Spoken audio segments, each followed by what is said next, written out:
Welcome to Daily Wisdom, Walking the Path with the Buddha, a podcast shared by David Roylance. This podcast is dedicated to guiding you to completely eliminate the discontent mind and the suffering it causes by attaining enlightenment.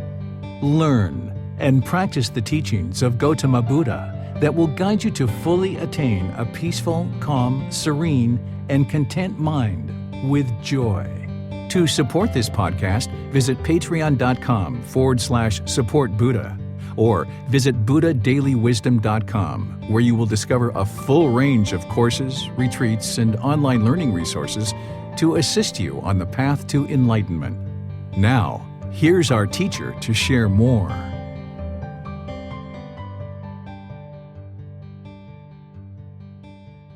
Sawadee Kap. Hello and welcome to Daily Wisdom, Walking the Path with the Buddha. We're going to be focusing on loving kindness meditation today. We're going to be discussing first the three poisons just as a way to kind of review and kind of deepen our community's knowledge around the three poisons, which will help us understand why we're actually doing loving kindness meditation. And then we're going to talk about loving kindness meditation and actually do a session of meditation, which is going to include breathing mindfulness meditation as well as loving kindness meditation. These sessions are designed for you to learn the teachings and practice the teachings today as we're doing meditation together, and more importantly, get help with anything that's going on in your practice. Whether it's breathing mindfulness meditation, loving kindness meditation, understanding the Four Noble Truths, the Eightfold Path, the 5 precepts, the 3 poisons, the 10 fetters, the natural law of Karma, the cycle of rebirth. This week we're exploring the chapter of true love, love without attachment. So if there's anything that you would like to discuss or talk about there, since we had our session on Sunday, there may have been some thoughts or reflections that you've had from the talk or in your reading that you may want to get some clarification from. And this is a perfect opportunity to do that as we progress here in our learning session today. So let's get started with exploring the 3 poisons and just kind of reviewing some of the things that we've taught in our other sessions, because the 3 poisons are really kind of helping to guide your practice in a certain way and really helps you to understand why we're actually doing loving kindness meditation. So the 3 poisons, essentially they're described as greed, hatred, and delusion, or craving, anger, and ignorance. I also use for this last poison the unknowing of true reality. And we'll explain why I use that here in a little bit. Essentially, what Gotama Buddha discovered with the mind is that there's essentially 3 problems with the mind. There's one primary problem, but then there's kind of 2 other problems that he discovered. And not only did he explain to us how these problems create issues in our life, but he also gave us the antidotes or the solutions to these poisons. Some people call these the 3 unwholesome roots or the 3 fires, because what we're essentially working to do is we're trying to antidote these poisons or eliminate these poisons. We're trying to uproot these unwholesome roots, or we're trying to extinguish these fires, these 3 problems of greed, hatred, and delusion, or craving, anger, and ignorance. Essentially what greed or craving is, the mind has a tendency to search outside of itself for satisfaction. It wants that new job, and if I just get that new job, I will be satisfied. And the mind is for a period of time, but once that wears off, then the mind reverts back to having other complications, or it just craves something else like a new car or a new boyfriend, a new girlfriend, a new house, a new pair of shoes.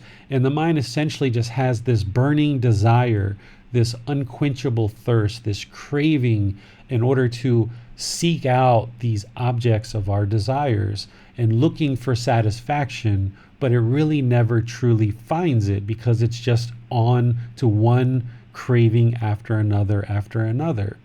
And this other aspect of craving is that the mind essentially has this mental longing and this strong eagerness where it latches onto something and it just can't let it go. And it's not until the mind eliminates that mental longing and strong eagerness where the mind can be calm and peaceful and content with joy. So essentially, our mind becomes discontent because of this craving, because of this desire, this outward seeking for satisfaction, and this constant pursuit of cravings. Whereas if we use the antidotes that the Buddha gave us, which we'll talk about next, you can actually cut off this poison, you can antidote this poison, you can uproot this wholesome root, you can put out this fire of this greed and craving, this burning desire. So craving is the primary problem that the Buddha discovered, and that's what leads to discontentness of the mind. It's also the fuel that causes rebirth. If by the end of your life you still have these burning desires and you still have these cravings, then that's the fuel that creates the conditions for rebirth. So there will be rebirth if there's still craving at the time of death. And the goal is not to have rebirth, because while there are certain things in this human life that we've enjoyed and we've appreciated and that we like, in reality, the way that the Buddha saw it is that life is somewhat miserable to a certain point. We experience sickness, we experience aging, we experience death, we experience sorrows and sadness and frustrations and irritations and guilt and shame and fears and loneliness and boredom. And all of these discontent emotions and feelings can be used as motivation and encouragement to help you actually learn and practice these teachings. It's only in this realm, in the human realm, that we experience all three feelings of discontentness, and we have the ability as human beings to learn and cultivate our consciousness. So we have kind of a built-in motivation in order to learn and practice these teachings. And the primary goal is to cut off this craving and cut off this constant thirst for desire, for outward satisfaction, these mental longing with a strong eagerness. So this is our greed and craving. So the way that the Buddha gives us to actually antidote this or resolve this is breathing mindfulness meditation. This is the constant daily practice that we do in order to remedy this poison. We train the mind to let go of thoughts, as thoughts of the past or thoughts of the future or just miscellaneous ideas or perceptions come into the mind. We focus on the breath and we let those thoughts go. We eliminate those thoughts from the mind and just kind of cut them off, proactively eliminating them from the mind and really focusing on the breath. And by doing this over multiple sessions, you accumulate this benefit where the mind constantly gets used to letting go of thoughts. It realizes that the mind slowly, gradually realizes over multiple sessions that you are not the thoughts. Whatever thoughts that you're having, that's not you. That's not who you are. The mind starts to slowly understand in permanence more and more that there is no thought or situation that is actually permanent. So breathing mindfulness meditation is the way to antidote this greed or craving. And then also he gave us the teachings of generosity. By practicing generosity or sharing, then we learn not to kind of accumulate and hold on to things. Because what we have a tendency to do in the unenlightened state, when we have this poison, this unwholesome root, this fire, we tend to accumulate things. We accumulate possessions, we accumulate resources or money, we accumulate ego. We tend to hold on to things very tightly. And the more that we hold on to things in daily life, the more discontent the mind is going to be. So by practicing breathing mindfulness meditation to train the mind to let go, but also practicing generosity or sharing, then we're training the mind through sharing of our time, of our effort, of our resources to let go. And while we realize that we're on this independent journey on this path to enlightenment, we also recognize this interconnectivity of all the beings in the world, that by us sharing our time, our effort, our energy, our resources, it actually benefits other people. And that we're in this life not to just kind of fulfill our selfish desires and these unquenchable thirst for cravings and our desires, but we can also share. And by doing so, it actually helps to train the mind to eliminate this greed or craving, this tendency for the mind to hold on. And what you'll notice, the more that you extinguish this unwholesome root, this poison, this fire, is what you'll notice is the more you eliminate this burning desire, this mental longing and strong eagerness, is the mind will go from anger to frustration to irritation to annoyance to eventually you get to the point where you don't have any of those feelings whatsoever, because you're able to just let things go. So when somebody cuts you off in traffic, you just let it go and you just like, okay, I'm safe, no reason to get bent out of shape about it. Or if somebody says something to you that is hostile or unkind or impolite, you just let it go, because you've trained the mind so well through breathing mindfulness, meditation, and generosity that you just let it go. You recognize that that's their hostile speech, that's them just being angry, has nothing to do with you. So even if they're calling you out to your face or online or something like this, you just let it go. Or if you have a certain interest to see a family member or a loved one to do something in life, you realize that, that's just your expectation, and you just train the mind to let it go and just let them do whatever they feel they need to do in life, rather than kind of holding on to these expectations, these things that you want for other people. You start practicing true love, which is just allowing people to exist as they are and just love them as they are, and not having this burning desire to change everybody and get everybody to do things the way that you expect for them to do them. Because if we hold on to those expectations and obligations for other people, then what we're going to find is that the mind is always discontent, because there's no way that anybody can ever meet our expectations or meet the obligations that we feel that other people should meet. And where we transform this in the mind is we start becoming more encouraging, more supportive, more uplifting, where we might encourage people, we might support people, we might give people suggestions, but when they choose not to take our suggestions, we're okay with that, because we've trained the mind away from this poison of greed or craving. So it's very beneficial for your life and for your practice, for your mind.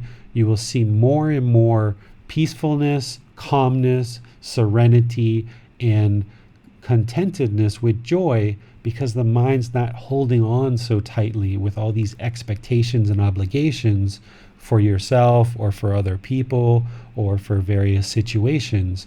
You can train the mind to actually be peaceful, calm, serene, and content with joy in any and all situations, because it doesn't need anything. It doesn't want anything. If the mind has this burning desire, these wants, then it's always going to be wanting something and wanting something and wanting something. It's never satisfied. But if you can train away this poison of greed or craving, then the mind can reside peaceful, calm, serene, and content with joy, because it doesn't want anything. It just satisfies its needs. We need food, we need water, we need shelter, we need clothing, we need medical supplies, but everything else is kind of optional, right? And we just pursue these kind of 5 things that we need to sustain our life. We just pursue those as a goal and an objective and as an interest. So you can't have craving if you're going to work towards enlightenment. You can't even crave enlightenment. Some people, as they get closer and closer to enlightenment, they actually start craving this peaceful, calm, serene, and content mind with joy, and it causes the mind to be discontent. So it's important that you work to eliminate this craving on all fronts and notice it when it comes up. Because if you notice it, then you can work to eliminate it. And then that's where the mind becomes more peaceful, more calm. You'll start noticing that stress will just dissipate. You'll notice that the body becomes very light because you're not carrying this heavy burden of all these cravings, and the mind will just be more free. This is why we call it liberation. The mind will be liberated from these constant cravings. Okay? Any questions on any of that? We have a couple of questions from Amina. Okay. So Amina asks, this morning when meditating, I kept thinking about my to-do list for the day rather than having success in cutting my thoughts and clearing my mind. But I kept up with the meditation because I imagine it is better to have the chance to calm the body and the breath. And also, in the past, you have shared we should not have an attachment as to how the meditation goes. So even my attempt at meditating is better than not. Is that right? My guess is that it's better to have 3 seconds of cutting off thoughts a few times a day than not at all. I agree with that. Yeah, any amount of time that you are working to cut off your thoughts and eliminate the holding on and just letting your thoughts go, the goal would be to have a dedicated, independent, active training session of the mind where you have a period of time, right? And that period of time might be 5, 10, 20 minutes, 30 minutes, an hour, 2 hours, whatever you end up having. But if you get started and for one reason or another you need to stop, then it's better that you at least attempted than not attempting at all. For example, this morning with me, Amina, I started meditating, and probably 3 minutes into it, my son came and he said, Daddy, we need you to come with us to go get some new tires for the truck. Mommy asked me to come get you.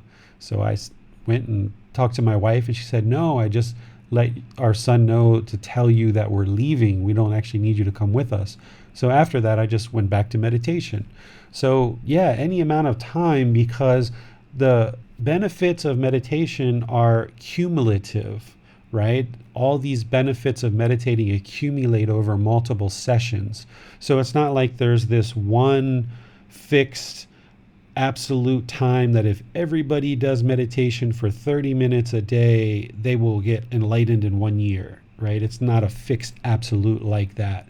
It's a constant accumulation of benefits over multiple sessions. So whatever amount of time you can dedicate, that's great. The more time, the better, especially in our role as household practitioners, because oftentimes we find ourselves just trying to sustain life. We work, we have children, we have to take care of our house, we have to take out the trash, we talk to the neighbors, we have all these activities, family members and all these things, and we have to actually have a self-discipline where we set aside time to actually meditate. So if you can get any amount of time, I think that's very well spent. So I would agree with what you're sharing, Amina. Great. Okay. And there's a second question from Amina. So while in meditation, we are working on opposite ways of controlling. Let me explain. We are training ourselves to not control the breath and letting it ebb and flow naturally, while also working on controlling the mind and cutting off thoughts. Therefore, it made me think that somewhere in there is a balance, or the middle way, because those opposite controlling efforts, we are working towards creating calm, serene moments. Is that part of the teachings? Yes, I think you might be dissecting it a little bit too much. Sometimes as we practice these teachings, we sometimes overthink them. I'm not sure exactly if that's what you're doing, Amina, but it sounds like it may be. So just focus on at the beginning, and we'll do this today as a group, is focus on establishing the breath and just a natural, nice evenness of breath and evenness, natural breath. And then bring the mind to the breath, to the awareness of that breath. And if any thoughts come into the mind, just keep focused on that breath, cutting those thoughts and letting them go. Just stay focused on the breath. We have a question from Marcia, and it's regarding the talk on true love that we had on Sunday, and in particular, her relationship with her late parents. So Marcia asks, in Sunday's teaching, David placed a great emphasis on parents. Both my parents have passed away, and I have some regrets I did not honor. she says she has some regrets regarding her mum in that I did not treat her as well as I should have. I feel I collected some karma from this. In meditation, I've asked for forgiveness from her numerous times. But is there anything else I can do? Okay, let's talk about a couple of things. The first one is, when you're meditating, it's not meant to ask for forgiveness from people. Meditation is an active, independent, dedicated training session for the mind, where you're either training the mind to eliminate certain qualities or you're cultivating certain qualities in the mind. So with breathing mindfulness meditation, we're training the mind to eliminate the unwholesome quality of greed or craving. And with loving kindness meditation, we're training it to cultivate this wholesome quality of loving kindness or active goodwill. So that's meditation. Since you have these concerns about not treating your mom well, then if I was you, what you need to do is definitely keep focusing on breathing mindfulness meditation, because you need to let those thoughts go, right? That is your karma. You talked about you've generated some unwholesome karma because of this. And yes, part of that unwholesome karma of not treating your mom well was probably during her life. Maybe you guys didn't have very good relationship, but then now that she's died, you're left with these thoughts. That is your unwholesome karma. Essentially, karma is cause and effect, or action and result, essentially the result of our decisions. So your decisions at one time, because you didn't have the guidance that you needed and you didn't have the teachings you needed of how to treat your mom well, your action was that you didn't treat your mom well. The result was you guys didn't have as good of a relationship, and now you're left with these residual thoughts and feelings. But what you have to recognize with the mind is you can't go back and fix those. You can't change that. That's letting go of the past and bringing your mind into the middle to the present moment. Breathing mindfulness meditation would be really, really helpful for you, as well as loving kindness meditation. So I'm glad you're with us today, because there's probably a little bit of guilt associated with the feelings that you're having based on the past. So these two meditations work really well to help you eliminate that. But because it's an accumulated benefit, it's not going to be a one-time shot and done. It's going to take many, many, many sessions for you to eliminate this craving and cultivate this loving kindness.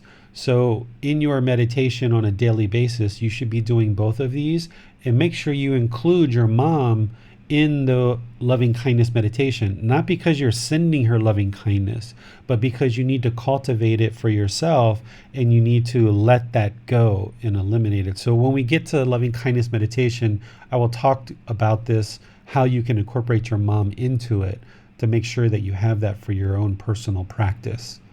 We have a question from William Allendorf. He's asking about listening to music whilst meditating, and he's actually asked some specifics, but I think maybe you might want to just talk generally about music, David, and whether listening to music is a good idea whilst meditating. Sure. So keep in mind the goal of breathing mindfulness meditation, and this is the primary meditation, right? These are the only two that everybody needs, is breathing mindfulness meditation and loving kindness meditation. So when you're doing these two meditations, the goal of breathing mindfulness meditation is to let go of the past, let go of the future, bring the mind into the present moment, so that you eliminate the mind's tendency to hold on to thoughts, ideas, and perceptions. You're eliminating that craving, that tendency of the mind to hold on, and just focus on the breath. So if you're listening to music during meditation, the mind's just essentially maybe letting go of the thoughts, but it's grasping and holding on to something else. It's holding on to the music. So you've just essentially replaced the thoughts with something else. You haven't actually trained the mind to let go of anything. You're actually training it to just grasp something else. Rather than grasp onto the thoughts, grasp onto the music. So I don't suggest or encourage you to use music during meditation at all. You might have been using it in the past, and that's what got you to this point where you're now learning more teachings more deeply. But if you can slowly eliminate that from your practice, and what you may need to do is use it, once, and then meditate without it for 2 or 3 sessions, and then again, meditate for 2 or 3 sessions, use it again, but slowly create more and more space, 5 days, 10 days, 20 days where you're not using music at all. I suggest 80 to 90% of your meditation should just be the body, the mind, and the breath, because these are the only 3 things that you actually need to meditate. And if you meditate in this way, then you can meditate anywhere at any time. It's not hooked onto music or an app or gongs or even like keeping track of the time. Sometimes our mind gets fixed on that and just watching the time, or mantras, or just certain things playing in the background. So you need to train the mind to let go of everything, because if you can train the mind to be peaceful, calm, serene, and content with joy, with just the body, the mind, and the breath, and you can do that over multiple sessions for extended periods of time, then when you're outside and the sun's shining on you, it's like, oh wow, the sun's shining, or oh wow, it's raining, or oh wow, the wind's blowing. Everything becomes very joyful because you've trained your mind to just be peaceful, calm, serene, and content with joy with nothing. It doesn't need anything. No music, no gongs, no nothing. With that said, that 80 to 90% of the time that you're training the mind in this way, just the body, the mind, and the breath, all by yourself, that 10 or 20% of the time, if you decide to join a group or a community and meditate, or you decide to join a gong or sound bath meditation, or you decide once in a while to add some music and just kind of see how that feels, that's fine. But just be sure you stay focused on the goal, that 80 to 90% of the time, body, mind, and breath. Thanks, David. No more questions. Okay, so let's go into our second poison here, which is hatred or anger. This shows up on the list of our 10 fetters as ill will. This is the quality of the mind that essentially generates things like frustration, irritation, annoyance, and we need to eliminate this. Because essentially what this poison does is we essentially deny, resist, and push away certain feelings and certain people in our life, and we kind of wall ourselves off. Because the mind from that first poison has this craving, this desire, it wants certain things. And what does it want? It really wants to be pleased all the time. The mind doesn't like to be displeased, and when it is displeased, the mind has a tendency to react with hostility or anger or hatred or ill will, and essentially it starts walling itself off from various situations, from various people, from various experiences, thinking that by walling itself off, this is what's going to create the contentedness. It thinks that if these people disagree with me, if I just push them away and wall them off, then I can be peaceful, calm, serene, and content. Or we use the word happy. A lot of people use the word happy. I'll be happy if these people are just out of my life. But in reality, what you've done is you've just have aversion where you're pushing people away, you're creating enemies, you have this fear, this kind of internal fear that these things popping up in your life are going to cause complications for you, and the mind is uncomfortable with dealing with this difficult situation.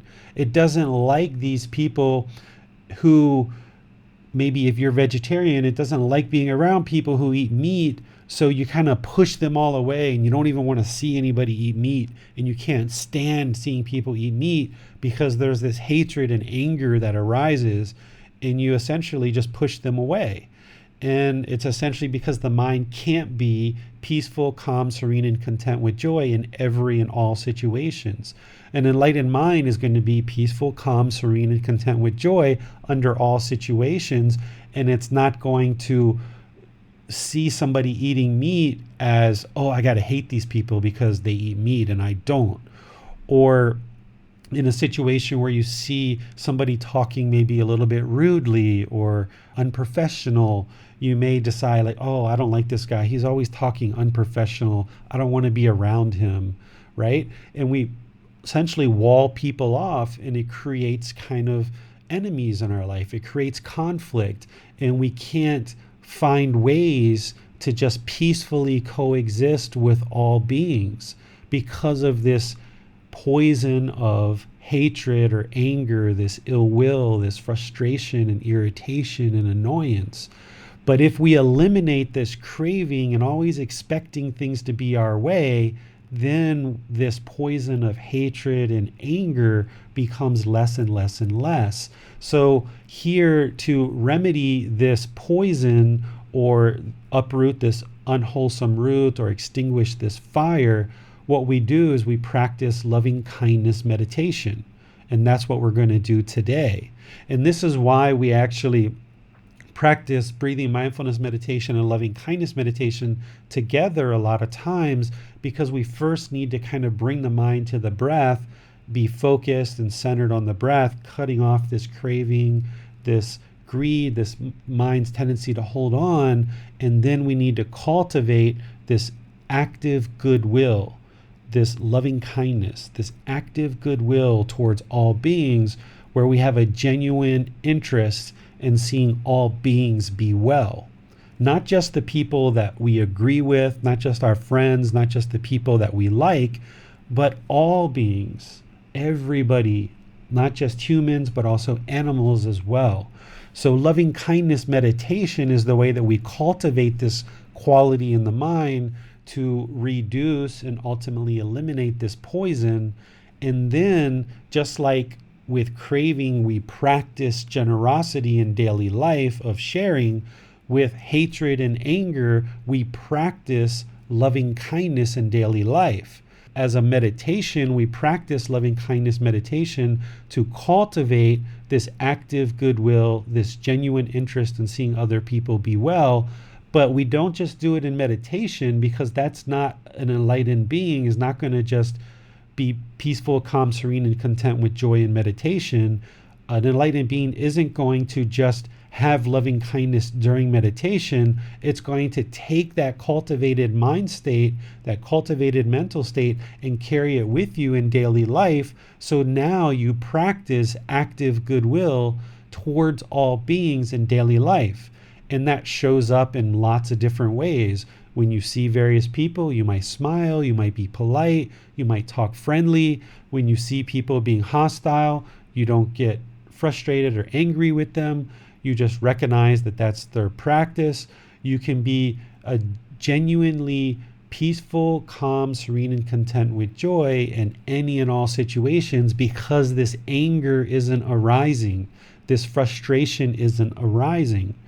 But because you're not there yet, you haven't yet attained this mental state of enlightenment, you're on the path. So you are going to experience some annoyances and some frustrations and irritations, and maybe even anger, hatred, and ill will might be coming to the mind. So that's why you dedicate yourself to a daily practice of loving kindness meditation to cultivate this active goodwill, and then practice it in all situations, whether it's with family members, with your children, with janitors in a mall, with restaurant workers, with doctors, with nurses, with everybody and everyone that you come in contact with. You just always actively work on practicing this active goodwill and genuine interest for others to be well. And I'm going to show you the meditation that we use in order to eliminate this poison of hatred, anger, and this fetter of ill will.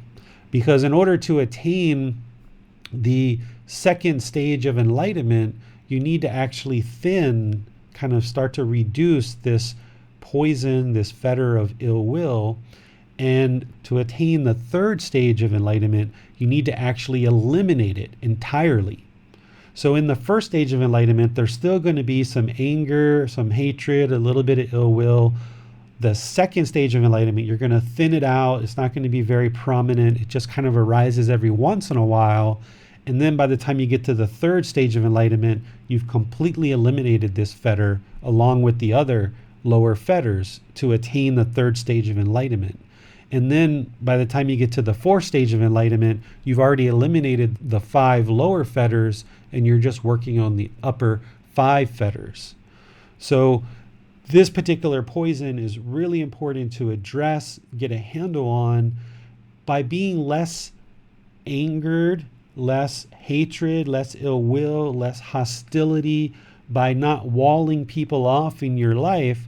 Then you're open to all possibilities. You're open to all people. You're friendly with all people. You're kind with all people. You're loving with all people. You're polite, respectful with all people. Oftentimes in our culture, we say, this person needs to earn my respect, right? We say we have to earn my respect. Well, if someone's earning your respect, that means you have to judge them first before you give them respect. And we shouldn't be judging people. What an enlightened being is going to do is not kind of judge somebody and decide if they've earned my respect. What an enlightened person is going to do is just respect everybody.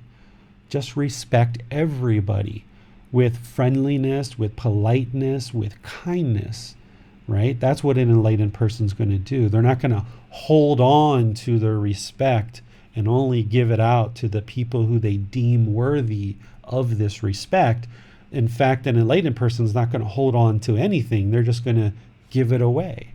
Because by respecting lots and lots of people, by being friendly, by being polite, by being kind, because of the natural law of karma, action and result, whatever you put out, it's going to come back to you.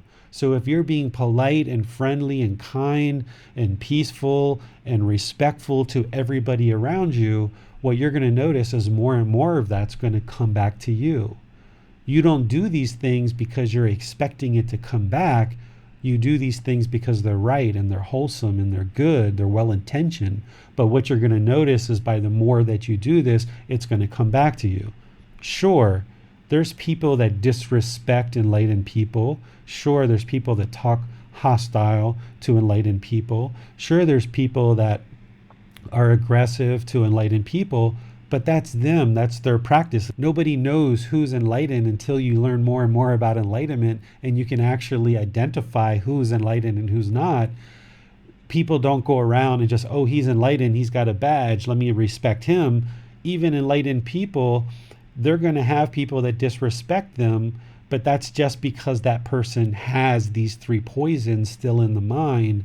But an enlightened person isn't going to feel any feelings whatsoever about this person who's being hostile and disrespectful, other than maybe having loving kindness and compassion for that person, because they recognize their misery, they recognize their suffering, they recognize how discontent they are because they're being hostile for no reason whatsoever. So the more you eliminate this anger and hatred, this pushing people away, this walling people off, by practicing politeness, kindness, respectfulness, what you're going to notice is more and more people are going to be that way with you. And this is where your personal life and your professional life is just going to blossom and become better and better and better. And you'll have more and more opportunities in life to do all the various things that it is that you would like to do. And they'll happen with ease. This is why an enlightened person's life becomes so peaceful, so calm, so serene, and so content with joy, because they're not harming other people, so therefore harm doesn't come to them. They're being very friendly, very polite, very open, they're speaking very politely, and because of that, no harm comes to them. And even if someone becomes hostile towards them, they don't attach to it, they don't hold on to it, they don't experience discontentness because of it. So the more you practice loving kindness meditation and you practice loving kindness in daily life, this active goodwill, this genuine interest in seeing others be well, the more that you will recognize that as you practice this, it will be returned to you through others reciprocating because of the natural law of karma. Do we have any questions on this particular poison, Max? I have a question. So how might we skillfully help, say, a friend with their anger? So say they have a conflict with a work colleague or something, and they've come to see you and they're really angry about this colleague. But how can we help them without necessarily bolstering their view that this other person is bad or wrong somehow, but still soothe them and help them come to see it more clearly? It really depends how well you understand the teachings and how well you might be able to communicate with them, right? If somebody is really angry and hostile and they're still discontent because of the situation, it's not the right time to teach them. They've got to calm down. They've got to bring their mind down. They've got to just let it all out. Just let them get the anger out. Just sit there and say nothing. Sometimes saying nothing is the best thing you can do. And just let them get it all out. If they're actually seeking guidance and they're asking you help, then maybe you decide to help them if you feel like you're able to. But if they haven't asked you for help, it's not a good situation to actually try to start helping them, because they're going to be resistant to it. And if you have a craving to help them and you're trying to push it and push it and push it, and they're resisting it, you're both just going to get discontented each other now, because you're trying to help them so much. And even you've got loving kindness and compassion, and you might even have the answers. If they're resistant to it, there's no way you're going to get through that wall, because someone who's so angry, remember what they're doing is they're putting up a wall. They're putting up a wall around themselves. So even when they're angry and they've calmed down for 5-10 minutes or even an hour, it might not be the right time to actually talk to them about these teachings. You might want to wait a couple days and say, the other day you came to see me and you were pretty angry. You might want to read this book, Developing a Life Practice, The Path that Leads to Nibbana. You might want to join this Facebook group, because one of the things that can happen is the more you start seeing benefit with this, people oftentimes want to run out and share it with everybody. But what I encourage people to do is just stay focused on your own practice. The more you go out and start trying to help everybody right at the beginning, the more and more people that are coming to you for help, it's just going to detract from your practice and your time to practice. One of the biggest obstacles for household practitioners is having time to actually practice the teachings. So if you kind of load up your day with helping all of these people, even though that's a great intention and a great thing to do, what you're going to find is more and more and more time, you're not going to be able to actually practice the teachings. This happened to me when I lived in America. I had lots of students and lots of employees and lots of people around me, and I was spending all this time helping everyone else, but I didn't have the time for myself. And I wasn't even meditating for a couple of years, and man, my life got really difficult and really hard until I figured out what was going wrong, and I rededicated myself to what I was doing. And that's when things really blossomed, when I just focused on my own practice. So I'm here for you guys, but I'm also here for your friends and your family and everybody else. If you'd like to send them to the Facebook group, or if you want to send them the link and have them download it, that I think is probably the most loving and compassionate thing you can do, is hook them up with somebody that can actually help them. That way you can stay focused on your practice. And then the beauty in that is if you got more friends and family around you that are learning and practicing these teachings from the same source, you guys can then support each other and encourage each other along this path, rather than you kind of taking on this teaching role too early. You can actually have me continue to do that and support them and support you, and you can just stay focused on your work and your learning and your liberation. You don't want anything to stand in the way. Thank you, really helpful. William asks, how do I handle a situation when I'm offered wine? Well, everybody has to decide for themselves how they actually handle a situation like that. There's lots of right answers. There's 10 million right answers, and there's certain answers that you may consider wrong.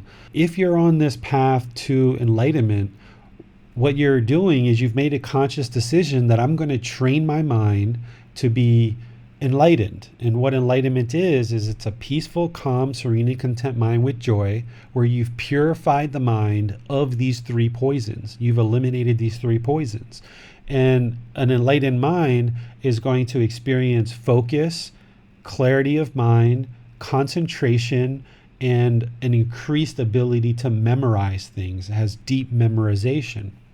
So in that picture, someone who's working to create a mind that's peaceful, calm, serene, and content with joy, that's eliminating these poisons, that is working to train the mind to be focused, concentrated, clear, and have deep memorization. If someone's made that conscious choice, to me, there really is no place in my life for something like wine or beer or whiskey, because that essentially is polluting the mind.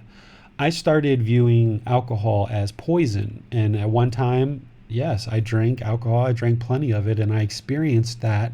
But eventually I extinguished that craving for alcohol over a period of time. And I don't know if you guys are interested to know how I did that, but it was through indulging way too much for way too many times and being bent over a toilet for way too many hours on way too many weekends and having intense stomach pains for multiple days over multiple weekends. So that was enough training to my mind that I can not ingest this poison of alcohol. So if somebody offered me a glass of wine today, I would just find a polite way to say no. I would probably say, oh, do you have a glass of water? I would love to have a glass of water. Rather than saying, no, I don't want wine. I'm practicing to be a Buddhist and I want to be enlightened and I don't want wine, right? This is like, right? So I would look at a positive way to put some positive words towards it. I might even say thank you to them. I might say, oh, thank you so much. That's very kind of you. I'm curious, do you have maybe some water or some fruit juice? I would love to have some of that if you've got it. Right? And then they're going to respond however they respond. You know, in some settings, you may even get joked at. They may even laugh at you. I've been laughed at many a times going into situations where people were all drinking and I'm the only person drinking water. And everyone else has got whiskey and beer and everything else. And I'm just perfectly calm and content drinking my water because I know what all that other stuff does to my body and to my mind, and I'm not interested in it. And no matter how much they joke me, I'm just perfectly calm and content drinking my water because I know in about 6 hours, all of them are going to be knocked out. Tomorrow, they're going to possibly be vomiting, and I'm going to be off drinking my water, drinking my orange juice, meditating, and having a good old life rather than being bent over a toilet. So when someone offers you something that is opposite of what you're choosing to do, just find nice, polite, kind ways to show them what it is you would like from them, rather than going into this long spiel of why it is that you don't want the wine. Just focus on what it is that you would like. And from my experience, people in that situation who's offering you wine, they're essentially trying to please you. And they think that a glass of wine will be pleasing for you. They're being polite, they're being friendly. And for them, offering you a glass of wine is being polite and being friendly. So if you show them what it is that you're really interested in, which is fruit juice or water or a smoothie or something else, then they're always obliged to offer that to you and say, oh, I didn't realize you don't drink wine. Oh, okay, sure, we've got some water, or sure, we've got some orange juice. I've never had anybody that was like, no, you have to drink this wine, and if you don't drink it, then you're not welcome in my house, right? I don't know people that do that. And if there are people that do that, I probably wouldn't be interested in being in their house. So at that point, I would probably just politely, show myself to the door and say goodbye. So just find polite, nice, kind ways to let them know what it is that you would like to drink. And I think you'll find the vast majority of people would be happy to offer that to you. Okay, we have no more questions at this time. Okay, so going into the third poison of delusion or ignorance, I also call this the unknowing of true reality. Essentially what this poison is this is our mind's unknowing of the teachings of the Buddha. Because the mind isn't aware of these teachings, it therefore has problems. It therefore, all of these problems that we encounter in daily life, we start to have various problems in life and we don't understand why. We don't understand why our children are talking bad to us. We don't understand why this friend who used to be a friend seems like they're being hostile with us. We don't understand why we lost our job. We don't understand why COVID-19 hit. We don't understand why we have this anger, why we have this frustration. We don't understand all these various teachings that the Buddha shared with us. And because of our wrong understanding, then what happens is we just stay stuck in this unenlightened mind, and we experience continuous anger, frustration, hostility, irritation, annoyance, guilt, shame, boredom, loneliness, shyness, resentment. We just essentially are inundated with all these various discontent feelings. And it's not until you actually learn the teachings of the Buddha that are independently verifiable, right? There's nothing that the Buddha taught that is based on belief. He never told anybody, just believe me, just follow me, and if you believe me, everything will work out in the end. He didn't say that. He said, learn these teachings, practice these teachings, and you will see the truth for yourself. That truth that you see through independently verifying his teachings, once you've had guidance from a teacher, you can then independently verify his teachings that they are indeed truth. You can see that you are causing your own anger, your own frustration, your own irritation, your own annoyance. You're causing the boredom and the loneliness, all the other discontent feelings. And when you see that and you can see how to eliminate it, you know the Buddha's Four Noble Truths are 100% truth. Now you have wisdom. This wisdom is the antidote that becomes the way that the mind becomes enlightened. Because before studying Gotama Buddha's teachings, we walk around thinking that everyone else is causing us to be angry, right? It's my wife that made me angry. It's her fault. It's my son. He came in with a bad report card. I'm angry now. It's all his fault. If he wouldn't have just got that bad report card. Or my tire was flat today with my car, and it's the tire's fault. They should have made better tires, and somebody left a nail on the street and it punctured the tire, and now it's the tire's fault. Whoever left that nail, it's their fault that I'm angry. No, if you think that way before, that's what the unenlightened mind's going to have. That's delusion, that's ignorance, that's unknowing of true reality. But the more you learn these teachings of the Buddha, you awaken the mind through independently observing these truths. You gain wisdom, and this wisdom liberates the mind more and more and more, that you now start functioning through this wisdom in a different way. So you start learning these teachings, you start applying them in daily life, you start seeing that meditation is working, you start seeing how your mind does have this craving, how it does have this anger.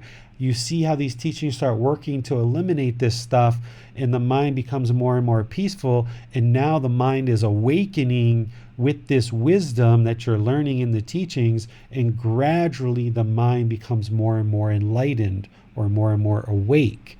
This is how you eliminate this poison of delusion or ignorance or unknowing of true reality.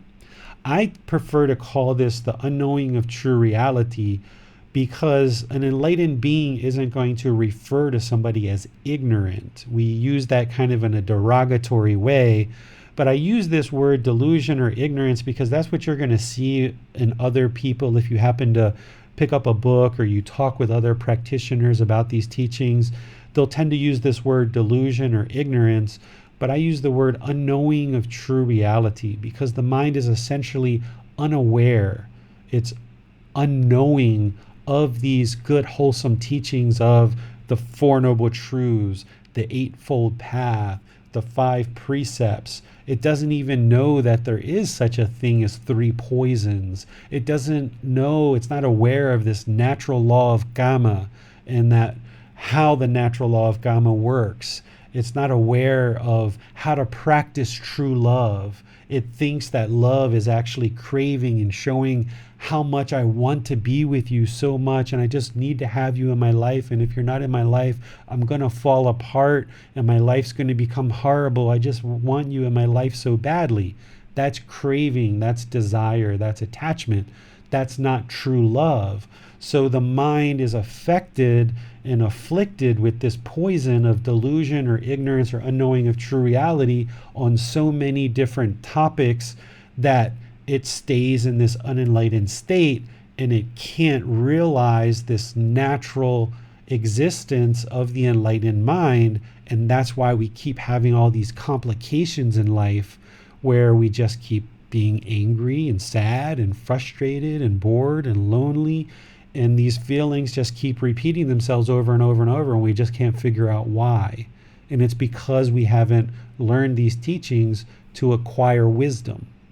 So by learning these teachings and not believing what I say, don't believe what you read, set up a practice where you take these teachings, you apply them in daily life, you will then see their truth.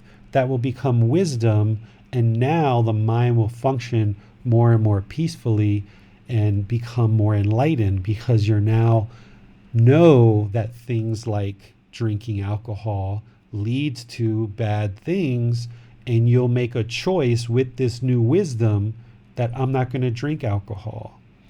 You'll know that stealing and lying and sexual misconduct and all of these things leads to unwholesome results, and with this wisdom you'll stop doing those things over time. You'll learn that having aggressive speech and hostile speech and being unkind to people and being rude and disrespectful and holding back your respect, you will learn with wisdom that by doing these things it causes unwholesome results for you. And with this new wisdom, you will start deciding to slowly practice speaking at the right time. What you say is true. You'll speak gently. You'll speak in a beneficial way. You'll speak with a mind of loving kindness. You'll stop blaming other people for the problems that you encounter, and you'll take responsibility for these problems, and you'll start functioning in the world very differently. And slowly but surely, you'll have better and better relationships, both personally and professionally, and your life will open up and blossom more and more and more and more. But it requires you to learn with things like a book, with things like the videos and the podcast and the quizzes, these talks that I do on Wednesday and Sunday. You will slowly start to awaken the mind the more you learn these teachings and apply them in daily life. So that's the antidote to this particular poison, is learning and practicing the teachings to acquire wisdom. There is no meditation here because you're doing meditation in the other two poisons. This particular poison gets remedied by learning, practicing to see the truth, and then you have wisdom. And this is why in the Gotama Buddha's teachings, he's always referring to a wise person. He will say, a wise person will do this. The wise do this, or the wise do that. Or he'll use the word unwise. Essentially, unwise is someone who has the unknowing of true reality. He'll say an unwise person functions this way. Or like the little paragraph I read in our last session about true love, where he talked about if your parents are unwise, in other words, unknowing of true reality, unknowing of these teachings, then you will establish them in wisdom. Slowly, gradually help them learn these teachings to establish them with wisdom. So that's how you remedy this third poison. Any questions on this, Max? We have a question from Bill. Bill asks, would perceptual distortion include what we call contempt prior to investigation? I often find myself becoming upset in situations where I don't have all the info that I wish I had, sometimes due to not speaking Thai very well and having communication breakdowns. I'm doing much better in terms of how I respond. Instead of raising my voice and continue to express my frustration, I now get up and walk and wait for the situation to become resolved. That's a good remedy for now, Bill. That's a good way to do it. But in terms of what's actually at play there, it's not this particular poison. What it is the mind is craving to be able to speak Thai, and it really wants to speak Thai, and it has this desire, this longing to speak Thai. And because it can't, then it becomes angry or frustrated or irritated. So you actually are practicing good wisdom here is that you're recognizing, hey, my mind is discontent. If I continue in this conversation, I'm just going to speak rudely. So let me remove myself from the conversation. And that's potentially good practice for now. And that's helping you to eliminate and extinguish any unwholesome karma. As you practice these teachings more and more, and the mind becomes more peaceful, calm, serene, and content, you will learn how to stay in those conversations without becoming angered or frustrated. But what's causing that anger is the craving. And then that leads to the anger.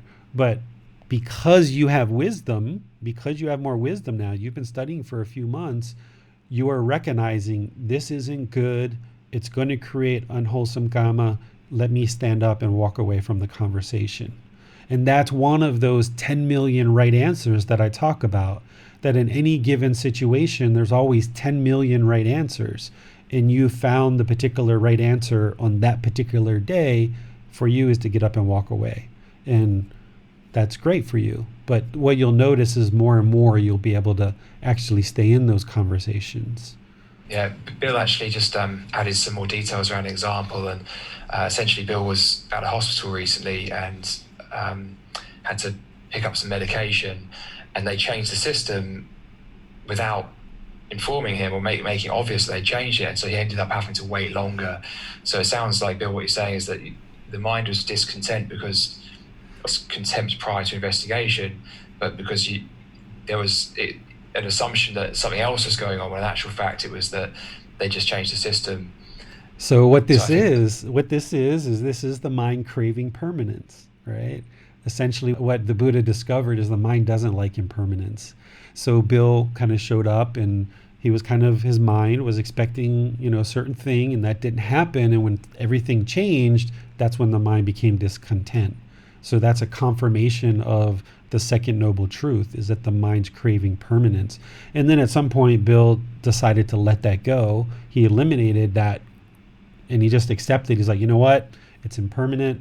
Yeah, they changed the computer system or whatever. I'm just going to have to deal with it. And that's when his mind became content and peaceful on that particular topic. But where Bill would like to get to, I'm sure, is that when he shows up, he realizes the computer system changed or whatever it was that changed. His mind just, oh, okay, so what do I need to do now? Right? And if you keep your mind in the present moment, when you recognize a change, it's like, okay, well, what do I need to do now? Right? And the mind doesn't have that anger or frustration, but because there's still some craving there, because the mind hasn't fully started practicing impermanence and recognizing impermanence, that's what's creating the frustration. But I think Bill's handling this in a good way for now. But the more you meditate and the more you work on this and chip that craving away, you'll see that the anger will also start falling away as well. And you're doing that through eliminating this poison of delusion or ignorance or unknowing of true reality, because the more you learn and practice these teachings, those things will start to fall away more and more and more. Yes, I suppose with right effort, David, it's helpful to be aware that if we are finding it difficult to apply right effort in this kind of momentary way, we have to kind of go up a stage. Okay, so I struggle to not be grouchy when I'm hungry. So what do? Make sure I'm not hungry, or so we go up a layer. Mm-hmm. Okay, well, I know that's a risk, therefore I'll make sure I'm taking care of my diet and this sort of thing. But in that example, there's certainly going to be situations where you are hungry, and you just have to train the mind to not be discontent during that time. I bet if we asked Bill, what would he have done a year ago or 3 years ago in that same situation, he probably would have perhaps stood there and been angrier and maybe raised his voice and caused all kinds of problems. Yeah, he's giving me the thumbs up, right? But now through learning and practicing these teachings, he's like, hold on a second, I don't want to go there. I've done that before and it never turns out well, so let me do something different. And that's why he's chosen what he chose, to do something different, and he had different results. And he just went off on his own. He dealt with his anger, he dealt with his frustration, and then he came back and re-engaged, probably with a better mindset. And the more that you do that, the mind will get trained better and better. This is what we call practicing, right? A lot of people think that practicing the teachings is just meditating. They think that that's all that it is just meditating. But Bill showing up at that hospital and recognizing this problem, the mind becoming discontent, and him choosing to step out and let his mind relax and become more peaceful before he re-engage, that's practicing the teachings. That's absolutely practicing the teachings. So he had awareness of mind, which is right mindfulness, and he saw the anger, frustration rising, and he's like, okay, I got to do something about this. Let me cut it off. And at that particular time, he chose to step away. And more that you practice that, you'll notice that the anger will be less and less and less. You'll catch it quicker. And then eventually you'll get to the point where it won't even arise, because you've done that practice so much of stepping away or other things that you might employ that the anger just won't even arise. You're like, oh, the computer's oh, that makes sense. Right? like last Sunday when we all logged into Zoom had updated their version and nobody could really use Zoom. And it was like, oh, that makes sense. No reason to get frustrated. Like, okay, there's some change here, there's some problem. And we just moved on with the class. So the mind slowly starts to realize that anger, hostility, frustration, even the slightest annoyance, there's no benefit there. And that doesn't even arise anymore when you experience these changes in life, because you're going to experience a ton of changes because of impermanence. Everything's impermanent. It's constantly changing. It's a universal truth. It's the first universal truth. So as soon as you see something's changed, it's kind of like, that makes sense. Okay, what do I need to do now? Oh, I need to fill out these 3 new forms because the other 10 forms I filled out weren't good enough. Those are in the old system. Okay, I'll fill these out for you. No worries. Right? And you start to kind of like, there's the Buddha again, because the Buddha said, one who sees me sees the teachings. One who sees the teachings sees me. So whenever you see the teachings, whenever you see impermanence, there's the Buddha, right? There's the Buddha showing up in your life again. So one who sees me sees the teachings, meaning I'm practicing the teachings. One who sees the teachings sees me. So every time you see impermanence, it's like, there's the Buddha. Just, kind of makes me laugh sometimes when I see these teachings, or when somebody gets hostile or angry or unpolite. There's the Buddha's teachings. He's being impolite, and I don't want to talk to him. That's his karma. I'm not interested in talking to this guy because he's rude and he's hostile. There's the Buddhist teachings. That's karma. He's rude. He's impolite. Yep. Nobody wants to talk to him. I don't want to talk to him. My mom doesn't want to talk to him. My brother doesn't want to talk to him. Nobody wants to talk to him. Yep. That's his karma. There's the Buddha. But you really have to soak these teachings in to get to that point where you just recognize them all the time. Messiah asks, can one use mantras to calm the mind in these situations? Chanting, I think, is good for meditation and leading into meditation and coming out of meditation. But the chanting itself, what it really does is it helps bring awareness to the breath and awareness to the mind.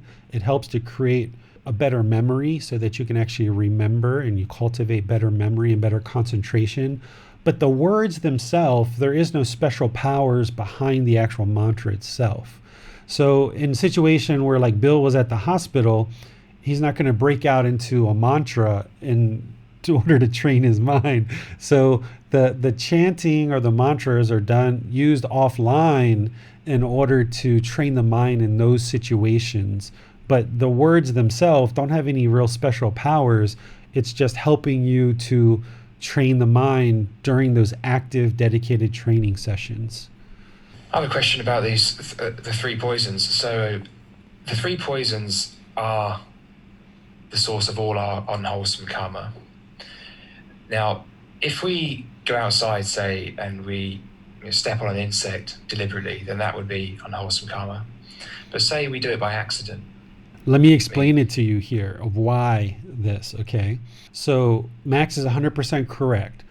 These 3 poisons are what generates all unwholesome results. If there's craving and you move forward with craving, there's going to be unwholesome results because of that. If there's hatred or anger, there's going to be unwholesome results because of that. If you have delusion, ignorance, or unknowing of reality, and you start taking drugs, if you're robbing banks, if you're lying, if you're stealing, if you're doing the things that the Buddha encouraged you not to do, then there's going to be unwholesome results because of it. So all unwholesome karma comes from these three poisons. In the example that Max gave, where somebody deliberately kills an insect or an animal, the reason why this is producing unwholesome karma is because the mind isn't practicing loving kindness and compassion. It's not practicing these good, wholesome teachings. It's actively killing. Therefore, there's still this poison in the mind of craving and anger and ignorance. These poisons still exist. So a mind who's actively killing, even an insect, still has these three poisons that is rooted in the mind. And not only is it going to show up there when you're actively, deliberately killing an insect, but it's going to show up in other ways. You're going to be hostile towards other people in other situations, and it's going to show up there as well. And that's the unwholesome karma. Where someone who just walks out on their sidewalk and accidentally steps on that same cockroach, they didn't deliberately do it, so the mind hasn't produced the intention to actually do the killing. It was unintentional. So it's that person is practicing active goodwill towards all beings. They're practicing compassion. It just happened to be something that their foot stepped on this cockroach and it just happened to die. But otherwise, they're practicing all these teachings and eliminating these three poisons. So that's why someone who deliberately kills an insect, they still have craving, anger, and ignorance, or unknowing of true reality. Therefore, it's going to show up in other parts of their life, and that's where all the unwholesome karma is being generated. Karma isn't, I just stepped on this cockroach and killed it, therefore I'm going to be killed later. Or I killed this cockroach, therefore I'm going to be reborn as a cockroach. Some people say, if you kill a cockroach in this life, you will become a cockroach next life. That's not what karma is. It's the quality of the mind that's producing certain decisions, and because of those decisions, it has a certain result. So if I'm making the decision to kill, then there's going to be a result of that, meaning that decision to kill the cockroach is just one symptom of this poison that's showing up there, but it's also going to show up in other parts of my life as well, and I'm going to experience the results of that. Does that make sense, Max? Yes, absolutely. And I have a follow-up as well, which is, so I understand it's about intention. Say if we were walking down a path where we knew full well that there was going to be a lot of insects on this particular path, but we just decided to be careless, because of our craving to get somewhere faster, and we didn't take any precautions to not step on them. We just thought, just get there sooner. Then would that be unwholesome karma? It all comes down to intent, and it all comes down to also discernment and good judgment, right? There is a tradition called Jainism, which Jainism, they go to excruciating detail to not kill anything ever, to the point where they will actually sweep the ground in front of them as they walk. It's excruciating detail with some folks who practice this tradition. This, to me, is an extreme. This is not the middle way, okay? That's not the middle way, sweeping everywhere you go, everywhere you walk, but also haphazardly walking and deliberately killing beings is not the middle way either. When I walk in the street or I walk on a sidewalk, I just walk. If I notice a collection of ants or a collection of termites, or if I'm walking down the street and I see a scorpion, I just walk to avoid it if I notice it. But if I'm just walking down the street, I'm sure there's an ant or two that ends up under my foot.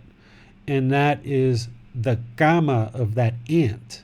that ant has been reborn as an ant because of its gamma, and that's why it's an insect. And because it is an insect, and humans and cars and animals, we walk, we just happen to step on that ant and it dies, it's going to be reborn because it's an ant. It can't attain enlightenment, so it has to be reborn into another existence, either as another animal or some other being, perhaps even human.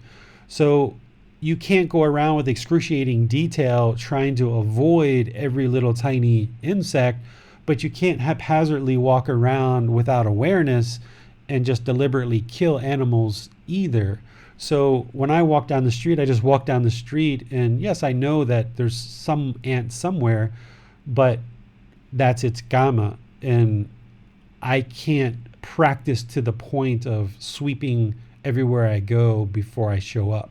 That wouldn't be the middle way. Yes, that wouldn't work, and it wouldn't be helpful to your teaching either. There'd be a cost to that that would mean other people wouldn't benefit. And back to what you said earlier about if we were cultivating this anger, then that's going to show up in other ways. So it doesn't mean that if you step on a cockroach, you're going to become one, or that you're also going to be killed. But then we're cultivating something that's unwholesome. And likewise, if we are making an effort to practice loving kindness for all beings, that applies to all beings. So if we're not stepping on insects, then that's only going to help us practice loving kindness outside of that situation as well, for other people, for other animals, for all beings. Yeah, it's like, when an insect lands on your shoulder, rather than, hitting it with your hand and wiping it off, that comes from a certain place, and that might be what you might be doing now. But if you train the mind to practice this loving kindness, which, remember, we're practicing it in meditation, but then practicing it in daily life, what you'll see a lot of people do is they'll swipe it off with their hand, or they'll blow it. And that's a practice of loving kindness, active goodwill towards all beings. And if you can practice loving kindness on that level of detail, then to me, it's actually quite easy to practice it with human beings, because I'm practicing it down here with this little mosquito who happens to land on me. Now, some people say it's easier to show loving kindness to the mosquito than it is to a person, because the person has speech and actions and emotions and facial expressions that kind of draws them in to being more hostile. But what people will tend to do that are practicing these very closely is, they'll just brush off the insect. Or if they have insects in their house, it may take you a little bit longer and a little bit more time, but there's actually ways to remove insects from your house, for example, without actually killing them. And if you spend a little bit of time doing that, you'll be able to find ways to actually do that. It just takes a little bit more effort than maybe stomping on them or spraying them with some spray that would kill them, or things of that nature. Or you may decide to relocate things, right? Like if I come across a cockroach somewhere, and bugs in Thai houses are so common. In America, if you see a bug, people maybe feel like there's something majorly wrong, but in Thailand you see bugs all the time, so you just kind of relocate them outside and it's not a big deal. And even here in Thailand, geckos, little tiny geckos, are really common in the house. There's always 3, 4, 5, 10 different geckos somewhere in our house, and you just kind of get used to seeing them, and it's just like, okay, we're just sharing our house. It's just generosity. We're just sharing our house with the geckos, and it's part of living in Thailand. So when you start looking and refining your practice to this level of detail, it can be really beneficial to the mind to do that. Nice. Yeah. Okay, question from Bill. Bill asks, if there is no self, what is actually being reborn? What did the Buddha say was being reborn? What word did he use? I haven't seen exact teachings from what he said was exactly being reborn, but I can share with you what I know through the teachings that I have read and through my own experience.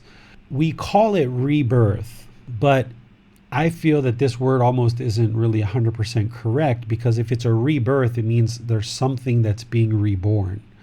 But essentially, it's really the cycle of new existence, right? Each individual existence, whether you're an ant or a snake or a human or a monkey or what have you, it's a new body and a new mind.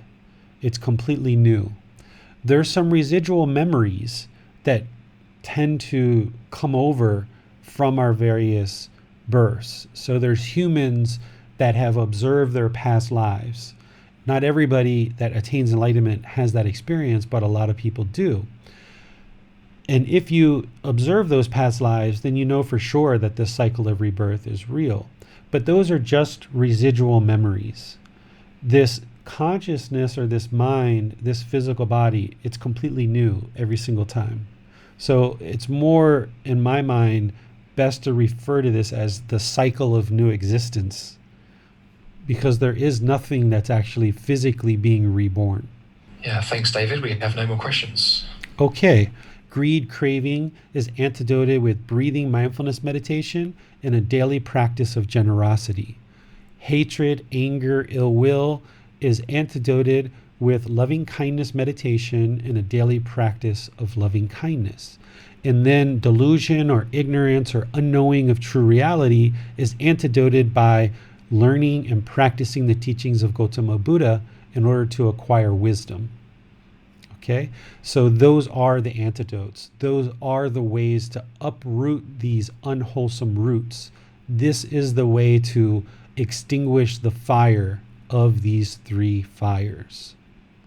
Now let's start focusing on loving kindness meditation, because that is the topic for today's talk. Here are some words from Gotama Buddha of where he described how loving kindness meditation should be used in order to remedy this poison of hatred, anger, or ill will. Here he's talking to his son, Rahula. He says, Rahula, develop meditation on loving kindness, for when you develop meditation on loving kindness, any ill will be abandoned. So loving kindness is active goodwill towards all beings, and by cultivating this in meditation, you will eliminate this poison of hatred, anger, and this fetter of ill will. And then here's another short little line where he says, loving kindness should be developed to abandon ill will. He has various teachings that he shares. Remember, all of this was an oral tradition during his lifetime, but he actually taught just by speaking, but then actually people after him, when he died, started writing the teachings down. So they wrote it down based on conversations that he was having with people and things that people heard, and they call them sutras. So I've kind of extracted these lines from various sutras. This next one is from the book Developing a Life Practice, The Path That Leads to Nibbana. And here I'm just kind of describing for you what loving kindness meditation is going to do. I share loving kindness meditation helps us to eliminate hatred, anger, ill will, frustration, irritation, annoyances, dislike, and cultivate a mind that has loving kindness or goodwill towards all beings, thus removing the poison of hatred or anger. And then I share, to conduct loving kindness meditation, you should first practice breathing mindfulness meditation to bring the mind to the present moment or singleness of mind. To eliminate unwholesome mental states that may exist in the mind, we first practice breathing mindfulness meditation to eliminate the craving and the holding on to thoughts, ideas, and perceptions. Then we practice loving kindness meditation in order to start cultivating this active goodwill towards all beings. The way that we do that, here what we're going to do is we're going to start with actively cultivating loving kindness for ourselves. Because in order for you to have active goodwill towards other beings, you need to first have it for yourself. And then we'll make rings where we'll go out wider and wider and wider, and eventually involving all beings. So with the way that I'll start the meditation is I'll do a chant to kind of focus the mind, kind of bring awareness to the mind, awareness to the breath. ease the mind into meditation. I'll give you some guidance on breathing mindfulness meditation. We'll do that for, however long we end up doing it for. And then I'll start saying these affirmations. May I be peaceful. And when I say that on the out breath, the next out breath, when you breathe out, say that in your mind. May I be peaceful. And then I will say on the next out breath, may I be safe. Say that in the mind, right? Then say, may I be well. And then may I be free of all discontentness and the suffering it causes. So you're cultivating this in the mind quietly with affirmations just for yourself. And then whatever phrase I say next, it will expand this ring out further and further and further. And this is where, I think it was Marcia, I was mentioning you can include your mom at some point when you're doing this on your own. You can include your mom in this meditation over and over and over. You might want to first focus on yourself and then go to your mom, go to your family, and go broader and broader and broader until you get to all beings. Today, I'll structure this however I decide to structure it. I don't actually know right now because I'm not planning this. I'm just living in the moment, and just whatever comes to mind, I'll just say whatever comes to mind. But here you can see from the book, Developing a Life Practice, the path that leads to Nibbana in chapter 11, I just give you kind of 3 basic rings. May I be peaceful, may we be peaceful, may all beings be peaceful. But you can really create these rings however you like and add a little bit of creativity to it. And then by the time you get to the end, it should be all beings. And then I usually say chant at the end, and then I'm done with the meditation. So each time you do this, you can do the same loving kindness meditation, or you can kind of change it up and kind of mix it up based on what you need to focus on that particular day. There were times when I was doing this meditation for many, many years and working with this that I might have a certain problem come up. At that time, I was a business owner. I would have a certain customer or a certain employee, or maybe a problem with me and my wife was going on. And I felt like I needed to cultivate active goodwill for these particular situations and people that I was interacting with, and I was seeing frustration or irritation arise. And I would include that into my meditation. What's important here is you understand we're not telling other people to be peaceful, safe, well. We're not kind of sending this out as a prayer. What we're doing is we're training our mind. So that's why in those situations where I might have had frustration with my wife or an employee or a customer, I was including that into the meditation to train my mind to have more active goodwill and a genuine interest in these people being well. So then the next time I saw that employee, or the next time I saw that customer, or the next time I saw the wife, my mind had changed. My mind was in a better position. And it may take multiple sessions before that gets accomplished. And just like Marcia, I had challenges with my mom as well growing up, and I treated her pretty badly at different times. And I needed to train the mind to start treating her better and better and better. And this is one of those things that did that. So this particular meditation is absolutely beneficial. It will absolutely work.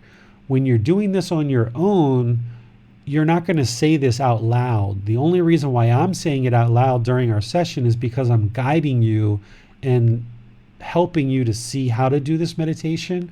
But if I was doing this on my own, you wouldn't know whether I was doing breathing mindfulness meditation or loving kindness meditation, because everything's happening inside the mind. There's no actually audible sound when I'm actually doing this on my own. But here today, I'll do it out loud. So when you hear me say the phrase, you can then say it in your mind. Okay? So any questions on what we're going to be doing during our meditation session? We have no questions at this time.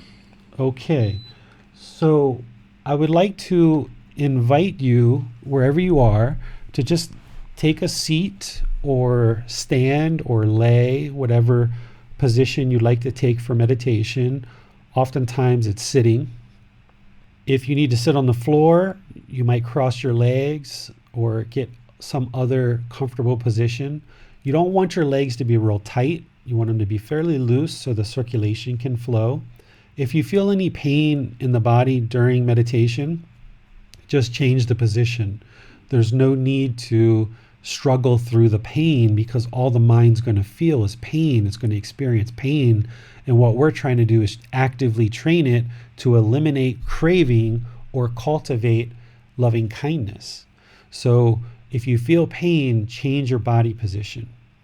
So take a position, either sit it on the floor or in a chair. You might have your legs crossed or flat on the floor if you're in a chair, up to you. Your upper body should be in the middle, not slouched, not real rigid, using your muscles to actively engage the upper body. This helps to keep the mind active, attentive, and alert during our meditation session. If I were to lay back in the chair and rest the body and the body becomes too luxurious, then the mind's going to have a tendency to turn off and become unattentive. So by using your muscles to engage the upper body and keep it erect, it tends to keep the mind active, alert, and attentive. Next, place your hands and arms either in your lap, maybe your right hand over top of your left with your thumbs together, and then place them in your lap nice and comfortably, or place your palms on your lap or your palms up, however you'd like to do that. Essentially make your arms and your hands in a comfortable position where the body is rested and comfortable but not luxurious. Next, just start breathing in through the nose and out through the nose, and just establish a nice natural breath. I'm going to do some chanting, and for those of you guys that know chanting, you're welcome to join along and do chanting.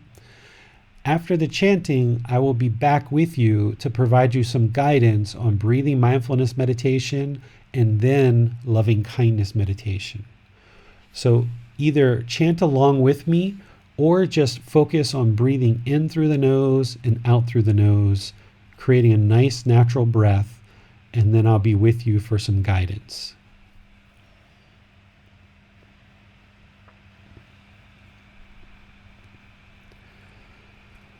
Arahang Samma Sambuddho Bhagava Bhutang Bhagavantang Apivatemi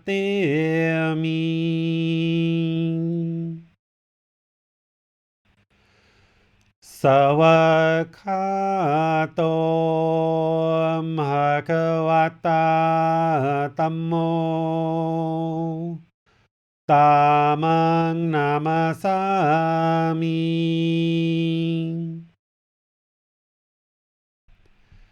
Supatipano Bhagavato Savaka Sangho Sanghang Namami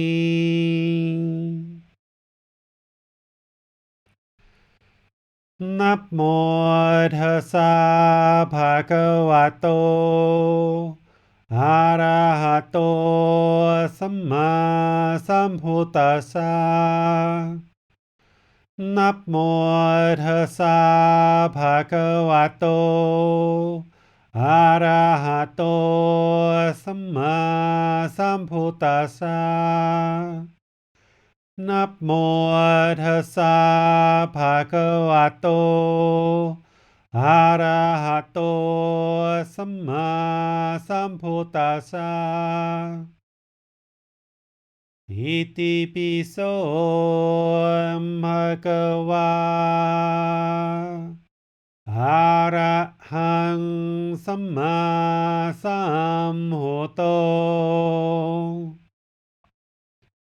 Vicacaranang Samhono Sakhato Rogavitu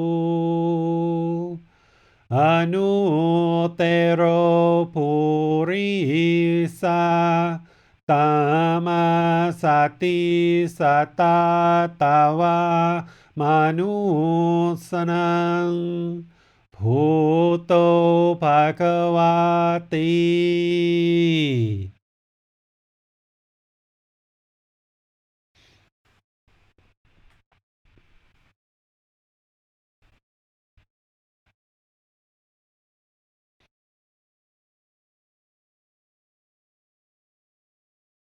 Okay, you should be breathing in through the nose and out through the nose. Nice, natural breath.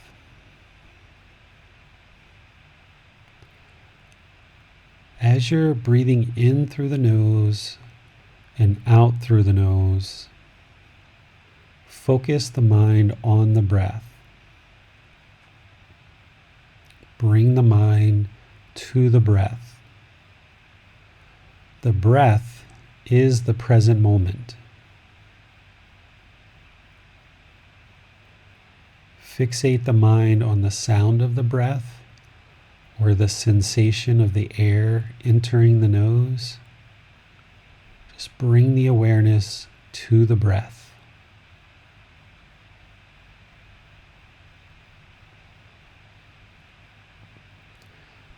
As the mind goes to the past or to the future, just cut those thoughts off, let them go. Bring the mind to the breath. As there's various thoughts or ideas, perceptions or sounds, sensations in the body, just let them go. Cut it off. Notice how the thoughts, the sounds, the sensations, they're all impermanent. By focusing on the breath, you can observe how those are impermanent and just cut them off and let them go. I'm going to leave you here focusing on the breath, cutting off the thoughts, letting them go, and then I'll come back with some guidance on loving kindness.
Now that we worked on letting go of the thoughts, eliminating craving, the mind's holding on,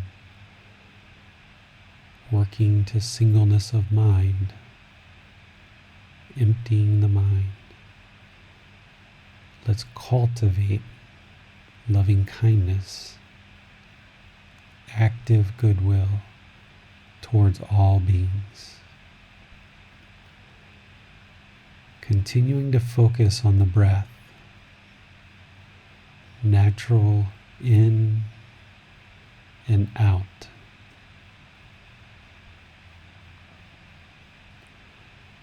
On your out breath, repeat the affirmation in the mind. May I be peaceful.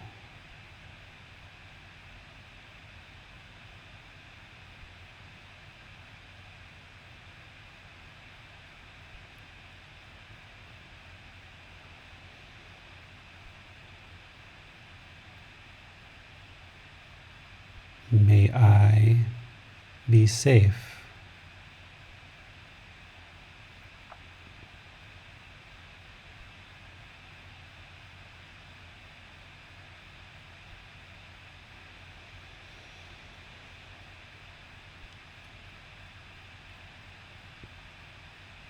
May I be well.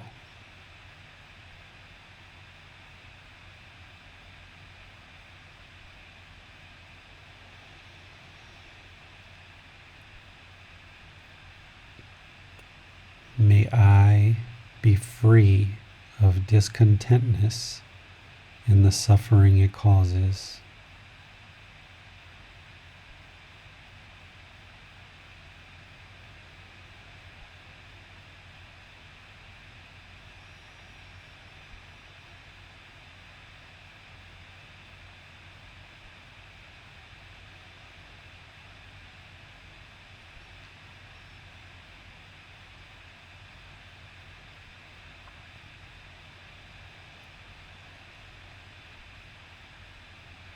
May we be peaceful.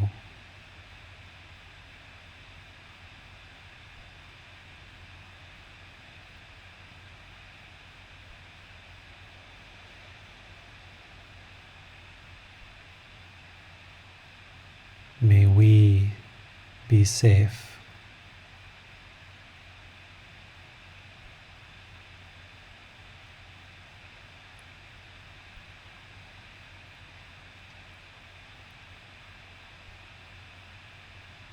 May we be well.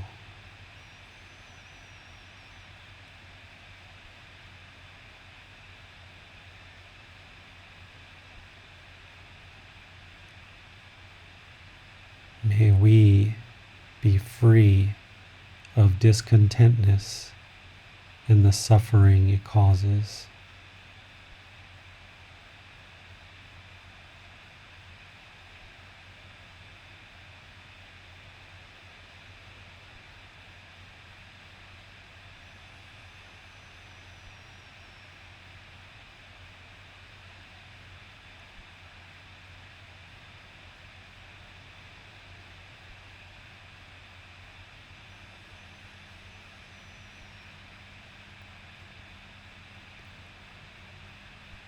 May those close to me be peaceful.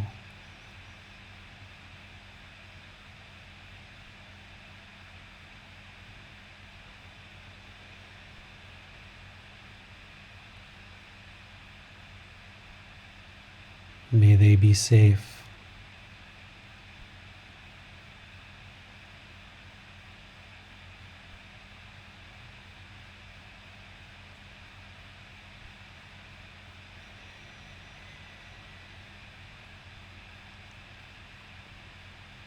May they be well.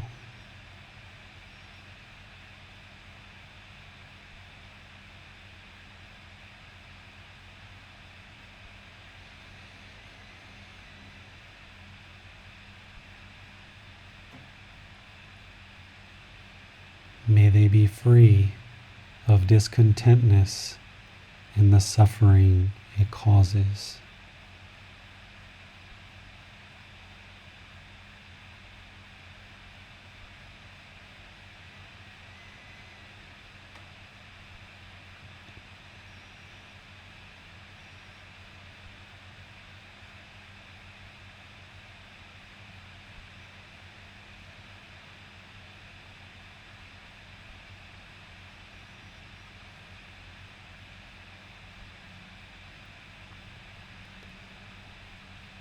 May all those who were unknown to me, may they all be peaceful.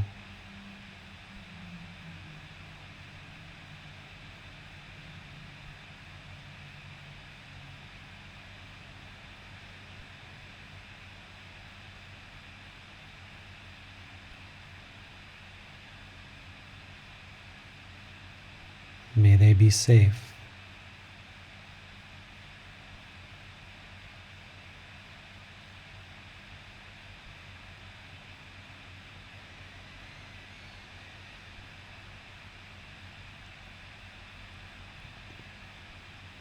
May they be well.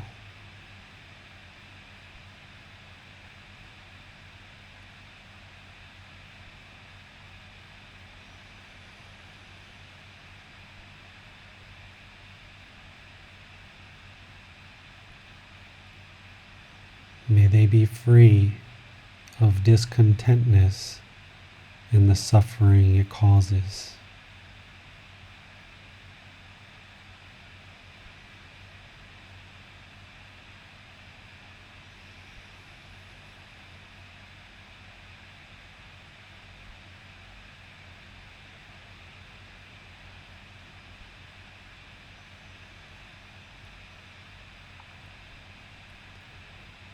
May all beings on this planet and far, far beyond,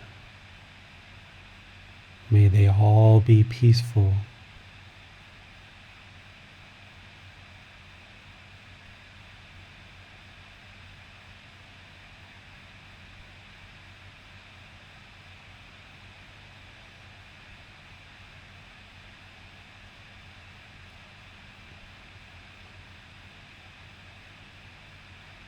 May they be safe.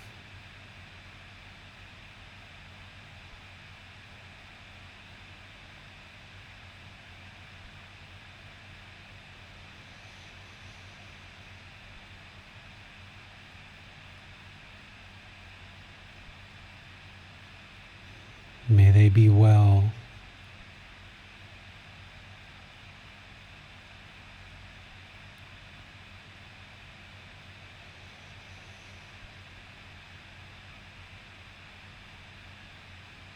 May they be free of discontentness and the suffering it causes.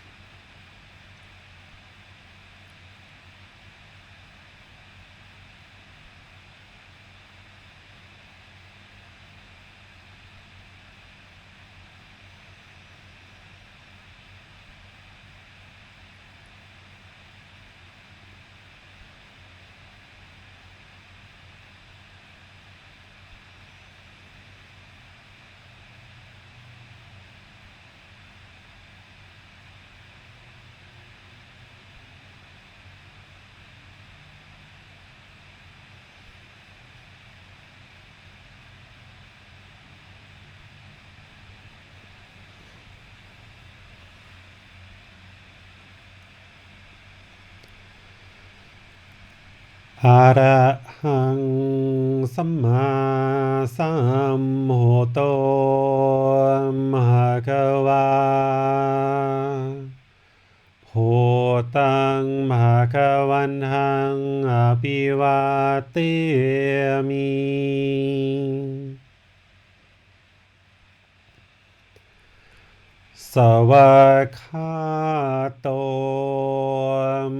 Bhagavata Tammo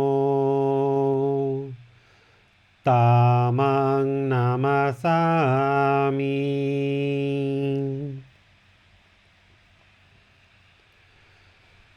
สุปฏิปันโนภะคะวะโตสาวกสังโฆสังฆังนามามิ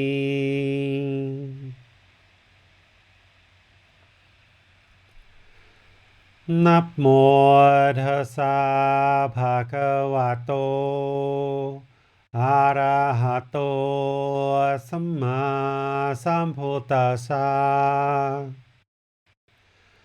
นะโมตัสสะภะคะวะโตอะระหะโตสัมมาสัมพุทธัสสะนะโมตัสสะภะคะวะโตอะระหะโตสัมมาสัมพุทธัสสะอิติปิโสภะคะวะอะระหังสัมมาสัมพุทโธวิชาจารณังสัมมุโนสคาโตโรกาวิตุอนุเตโรปุริสาตามสติสตาตาวามานุสนังพุทโธภะคะวะติ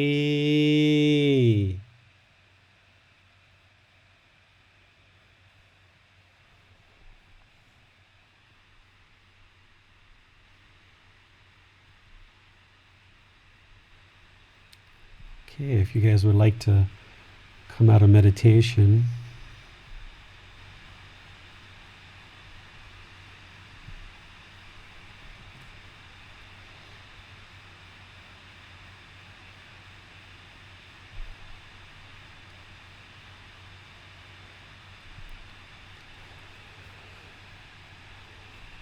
what questions do you guys have based on what we talked about today, the meditation, your meditation practice, anything that we've been discussing in the group learning program that you've been reading, that you've been thinking about?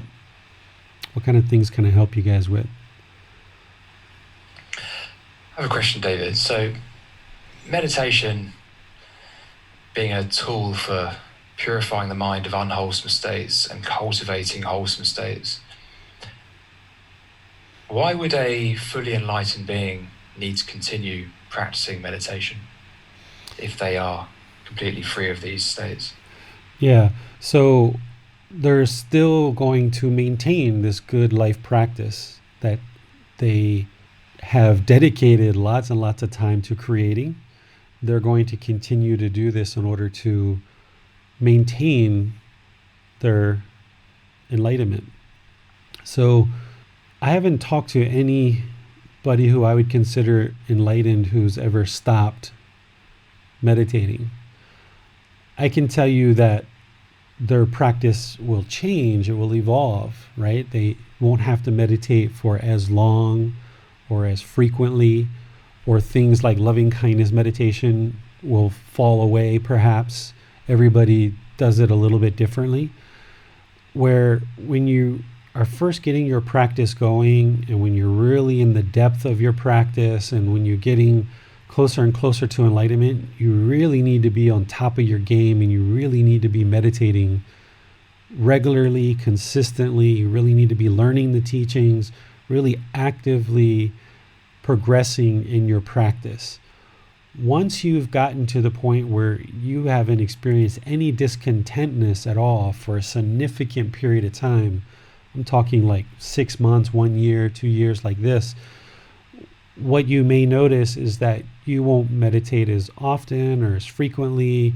You may not meditate with loving kindness meditation, because you've soaked the teachings so deeply into the mind. They've become so ingrained that you don't have to do things like what Bill talked about, where he like stepped away from the counter and he had to go calm his mind down. An enlightened being is going to just go with the flow, that everything is just so rooted. All these good, wholesome practices are so now well rooted in the mind that there's no thinking or contemplating or pondering about what should I do in this situation, what should I do in that situation. You've done it so many times that now you've trained your mind with this wisdom that it just functions in a completely different way than it used to in the past. But you're still going to practice some amount of meditation because that's what led you to this point. You're going to maintain the clarity. You're going to maintain the focus, the concentration. It's like this. It's like when you were first born, you were hungry and you were giving food, and you realized that every time you ate food, it made you stronger. It made your stomach not hurt, and it sustained your life. Meditation is like food or medicine for the mind. It sustains the mind. It maintains the mind. So just like you're going to have to always eat food your entire life, you're going to always meditate. But during that period in your adolescence and your early adulthood where you were growing a lot and you were evolving your physical body, you had to eat a lot more. But as you get older, you eat less and less and less and less. Meditation's essentially the same way. During that period where you're really actively training your mind the most, you may dedicate longer and longer and longer periods to accumulate the results of meditation. But then as the results become more and more obvious, more and more clear, the brightness of the enlightened mind starts to shine through. What you'll notice is that you'll need to meditate less and less and less. But you're still going to always maintain meditation, just like you're always going to eat. Yeah, that makes sense. I suppose that in the same way that a fully enlightened being would be incapable of breaking a precept, for example, they'd be incapable of committing murder, for example, not physically incapable, but because the mind is just constantly making wholesome choices in every moment. It has no reason to. It wouldn't ever choose to. In the same way, I imagine a fully enlightened being can never go backwards. It's not that because the mind would never be capable of doing something that would allow it to become attached, that would allow it to regress. Because if they were, they wouldn't be fully enlightened. So I suppose in the same way, they will always choose to meditate when it is right and wholesome to do so, because they're always making these wholesome decisions. So it's just part of that practice. So it's not that they need to prevent the risk of attachment. It's just that they're just doing what's right in every moment. They would never become attached because they would never ever see the value in it. Good way to think about it, Max. That's a perfect way to describe it. Good, thank you. Yeah, I think I'm clear. We have a question on Facebook from William. William asks, I was warned not to do meditation for longer than 15 minutes. Is this true? And can I also read Zen koans to help understand Buddha's teachings? So let's talk about the meditation one first. There's nothing that would preclude anyone from doing more than 15 minutes worth of meditation a day or at a session. It's not going to cause any problems. In fact, I met a enlightened monk here in Thailand who meditated for 7 days around the clock continuously, 24 hours a day for 7 days without eating, without drinking, without anything, for 7 days continuously.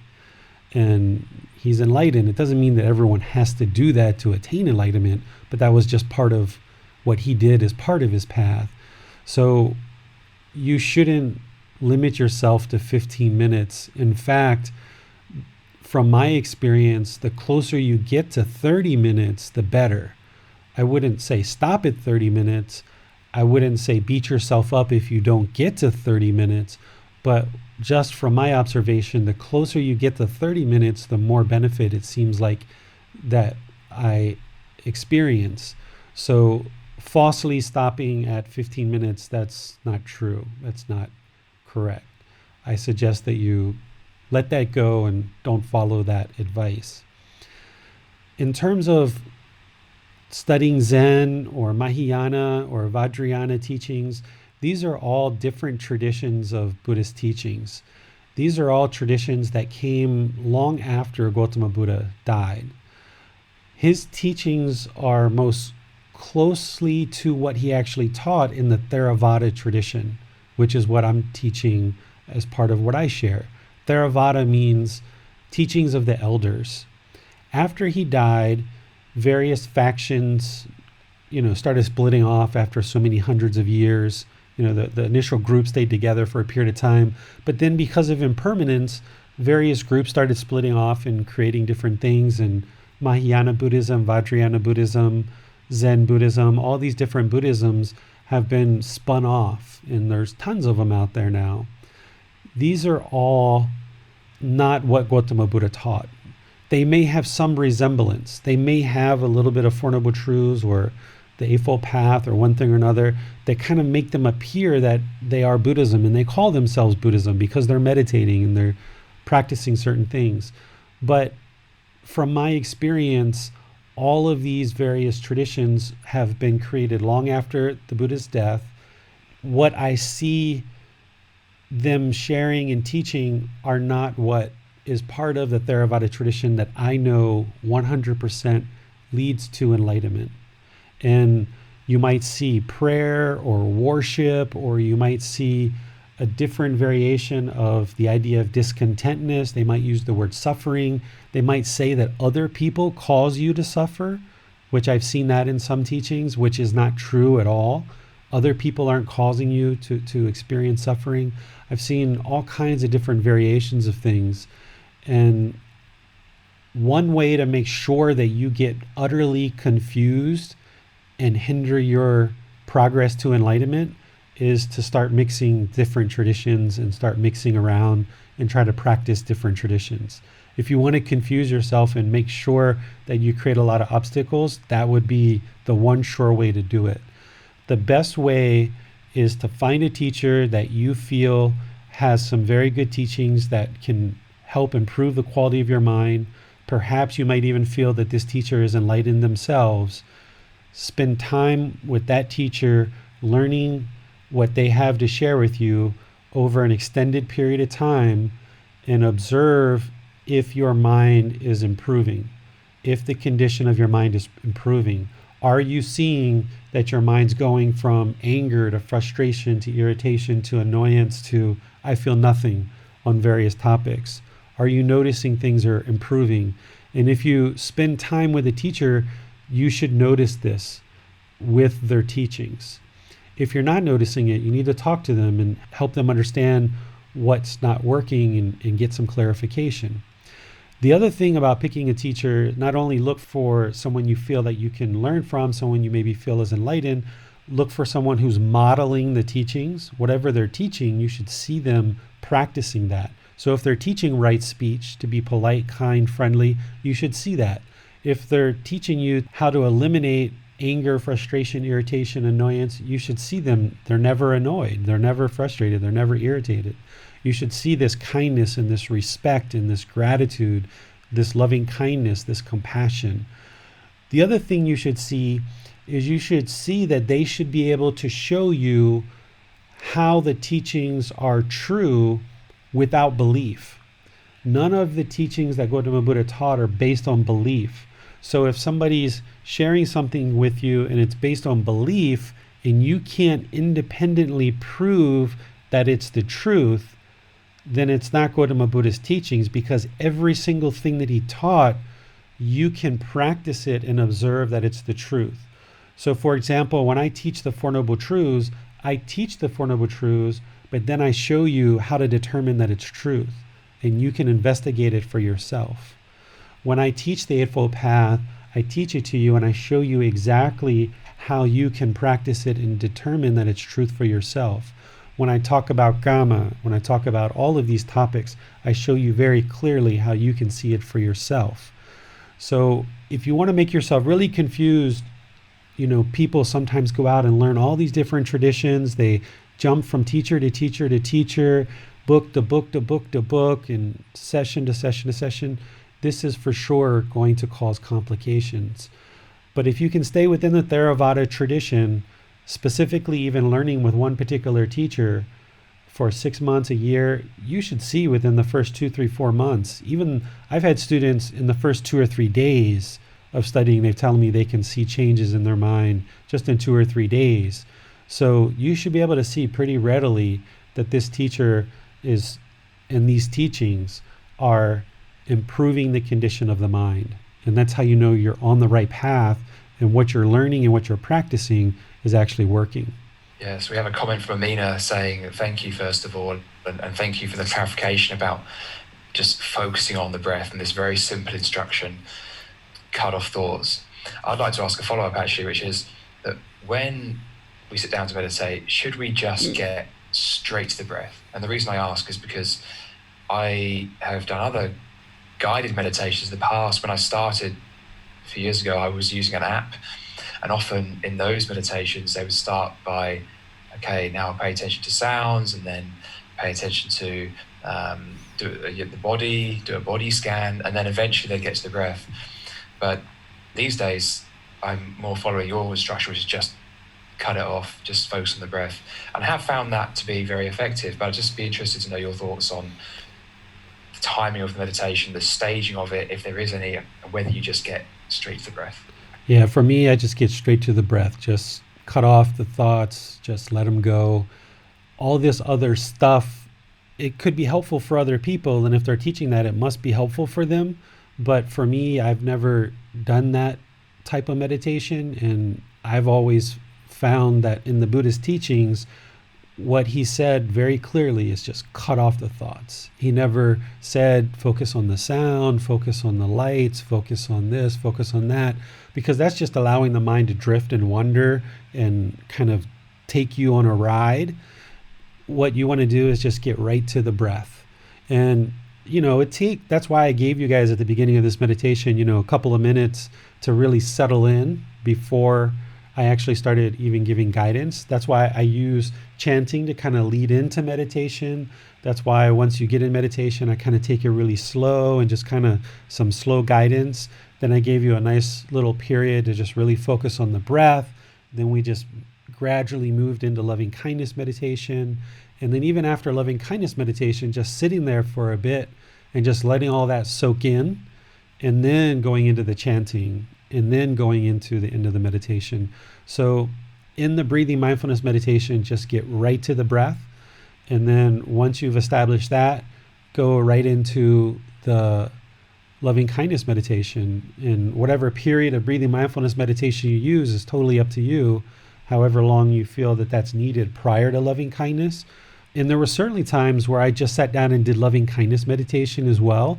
But I always noticed that my mind was cluttered, and it was like there was a brick wall, and I was trying to get this loving kindness cultivated, and there's just this brick wall.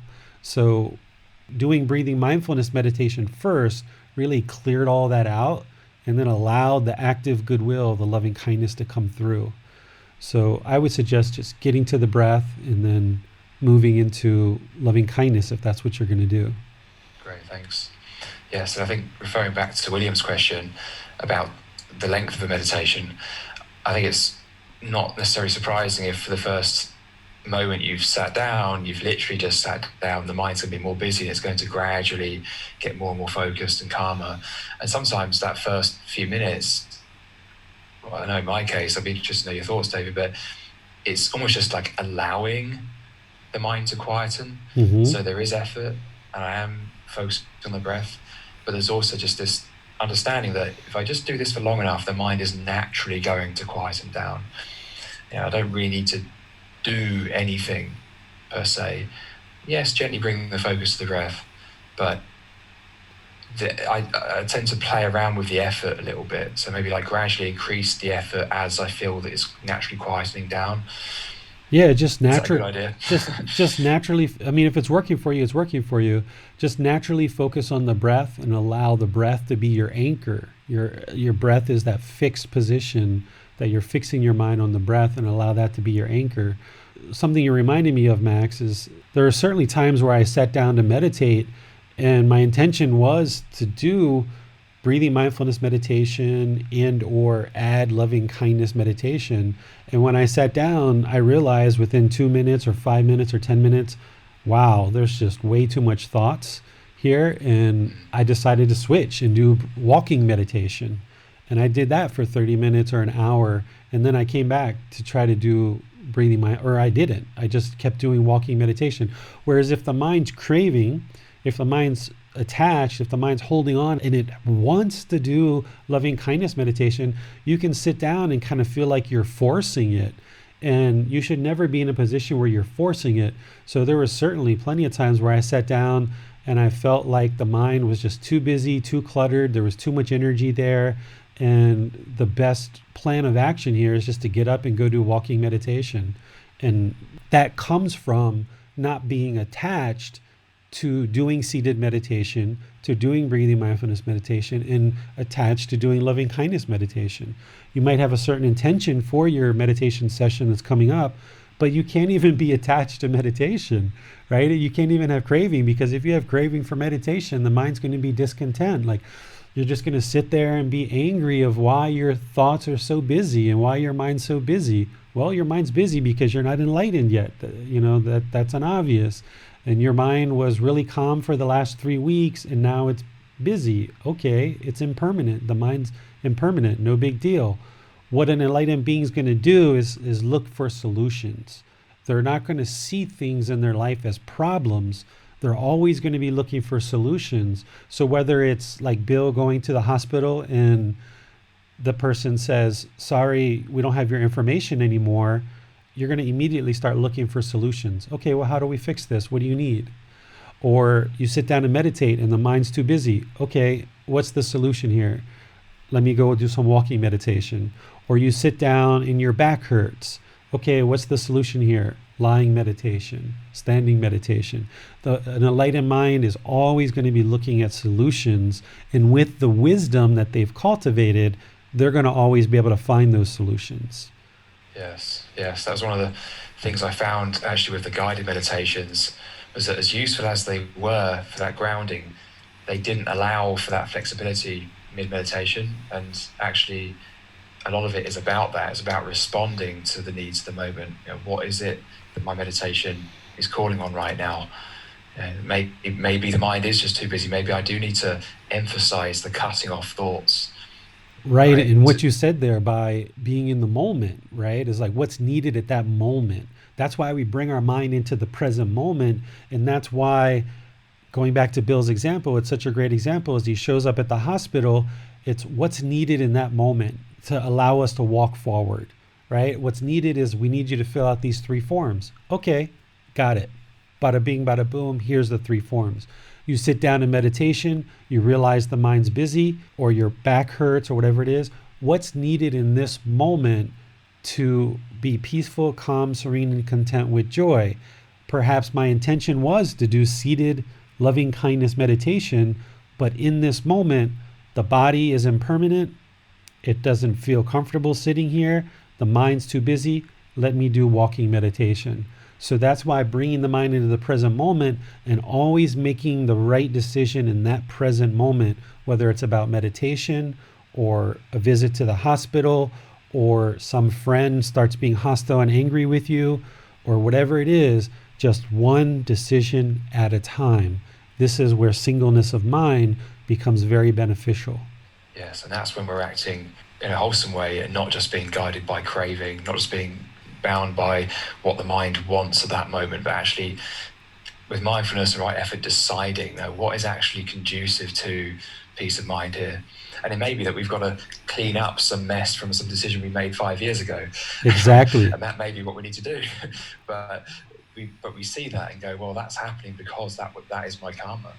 This is what I need to do now. And this is why if the mind is holding on to the past or it's holding on to the future and it has certain expectations, if you're in the present moment and the mind has this craving for something in the future, it might start making all these bad decisions that it thinks are going to be beneficial. And it's making these decisions off of the craving for this future experience. And that's why the unwholesome root of craving leads to unwholesome karma. Because if we allow the mind to crave that future experience and we start making all these decisions based on that, then they're oftentimes going to be the wrong decision. Whereas if we're just in the present moment and focus on the present moment, now we're making very beneficial decisions based on this present moment. I can't make decisions based on 3 weeks from now, 3 years from now, or even 3 hours from now. I need to make what is the right decision in this exact moment. And if you do that, we can always produce wholesome karma. But it's really challenging because in the Western world, we're taught to have this 5-year, 10-year plan. We're taught to make incremental milestones. We're taught to kind of plan out our whole life and work backwards and develop this life plan that's going to ultimately get to where we need to be in 20 years from now. But that never works out. People become very frustrated with that and it becomes very problematic. Whereas if you hold in your mind, okay, I would like to, just say you're 16 years old or 20 years old, I'd like to be a doctor. And that means I need to go to undergrad school. I need to go to master's. I need to get a PhD. I need to have a residency. I need to have all these different things. So that's my objective. So every decision I make is going to be working in that direction. But if something changes along the way, then having the freedom to be able to do that, then the mind won't be discontent. But if we put ourselves into this fixed, rigid planning structure that Western culture tends to teach, then we kind of lock ourselves in, and now things become very discontent because we feel almost like we're in a straitjacket where the mind is unenlightened, it's unliberated. Whereas if you liberate yourself from the past and the future and all these thoughts and ideas, now you can live in the present moment and you just make whatever decisions right in the present moment, and the mind's liberated because you just do what's right now. Great stuff. Okay, so we have one more question from Jaroslav. And Jaroslav asks, is there any particular time of day to meditate? He says, I found myself performing better meditations in the mornings when the mind is clearer than at the end of the day. Yeah, so this is truth, right? So this is great that you've decided to meditate in the morning and meditate in the evening, and you see the difference in results for you. And since you see that, then you stick with that. And what you might notice is as time progresses, you might notice that all of a sudden evenings are a good time, and you might try to do that again. So if the morning is working for you, stick with it, but don't be attached to it. Don't hold on to it too tightly, because you might notice that other times of the day might start working out for you better as well. And also, you might want to expand beyond just once a day. You might want to try twice a day or 3 times a day. Gotama Buddha meditated 3 times a day. But I agree that for me, morning is a great opportunity to meditate. The phone isn't ringing, people aren't around, you've just woken up, the mind's pretty rested, so it's not sleepy, and you can get a really good meditation session in to kind of set up your day and prepare you for the day. I also find that midday is also really helpful because it kind of like resyncs everything and makes sure that you finish off the rest of your day really well. So if you've meditated in the morning and some challenging things have happened, there's nothing wrong with meditating in the middle of the day as well. And then I've also found that the evening works out really well too, to kind of bring the mind down and kind of ease it into sleep. So the best thing to do is try all of these times, and then maybe you kind of center on one particular time like you have in the morning, but leave your mind open to meditating at other times as well. Don't allow it to latch on and stay attached to only meditating in the morning, because you might find that you need it at other times as well. And if you leave your mind open to that, then you'll have other options as well. So to me, I feel like any time of day is a good time to meditate. But I agree that morning and evening tend to be some really good times.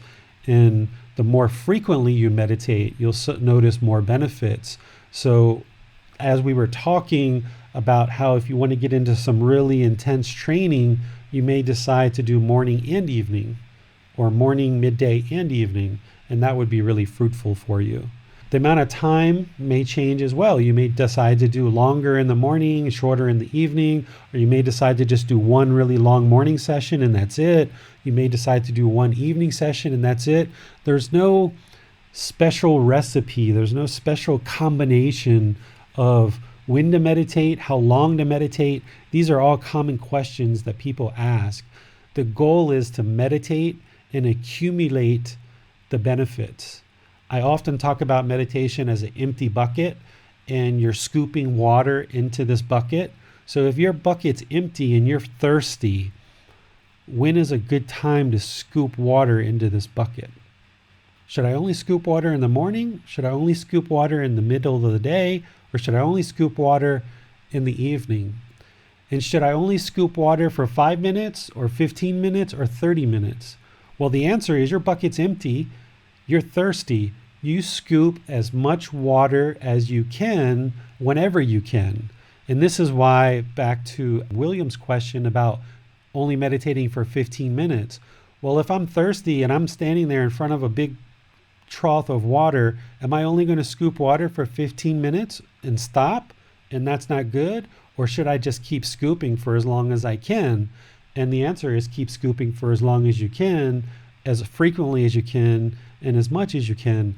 And while you're scooping, scoop very patiently, very steadily, very calmly, making sure every little drip gets into the bucket, right? You don't want to hurry up, I got to meditate, hurry up, let's get home, hurry up, I got to meditate. You don't want to hurry up to meditate, right? So take your time, take lots of scoops whenever you can, as frequently as you can, and for as long as you can.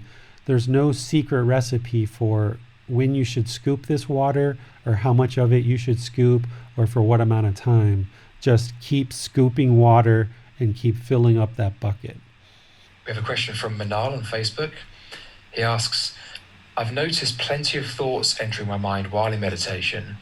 I do try to realign myself back onto the breath, but what do you mean by cutting off your thoughts?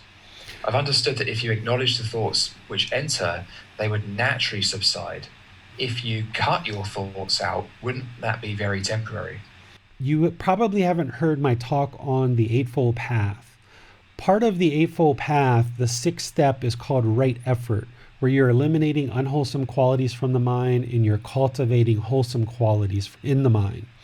And essentially what this is as you feel anger coming up in the body during daily life, you apply right effort to eliminate that frustration or eliminate that anger or that frustration. You cut it off.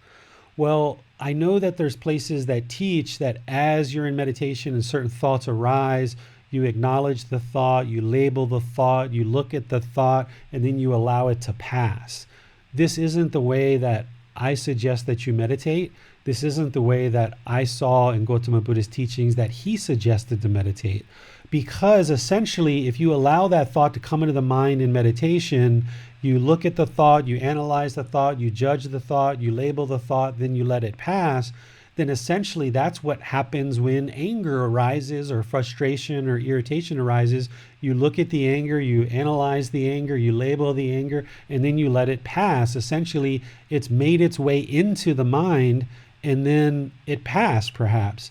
But what you want to do through training the mind to cut off thoughts or let them go is you want to get to the point where in daily life, you can actually cut off anger before it even comes into the mind.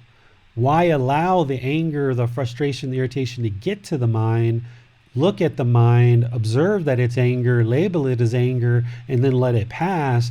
The goal is to eliminate this anger from the mind and don't even let it come into the mind. So if we've got this clean bucket of water that we're trying to scoop water into it, and somebody's coming with some poison to drop it into the water, oh, there's some poison. Look at that poison. Here he comes. He's going to put poison into my water.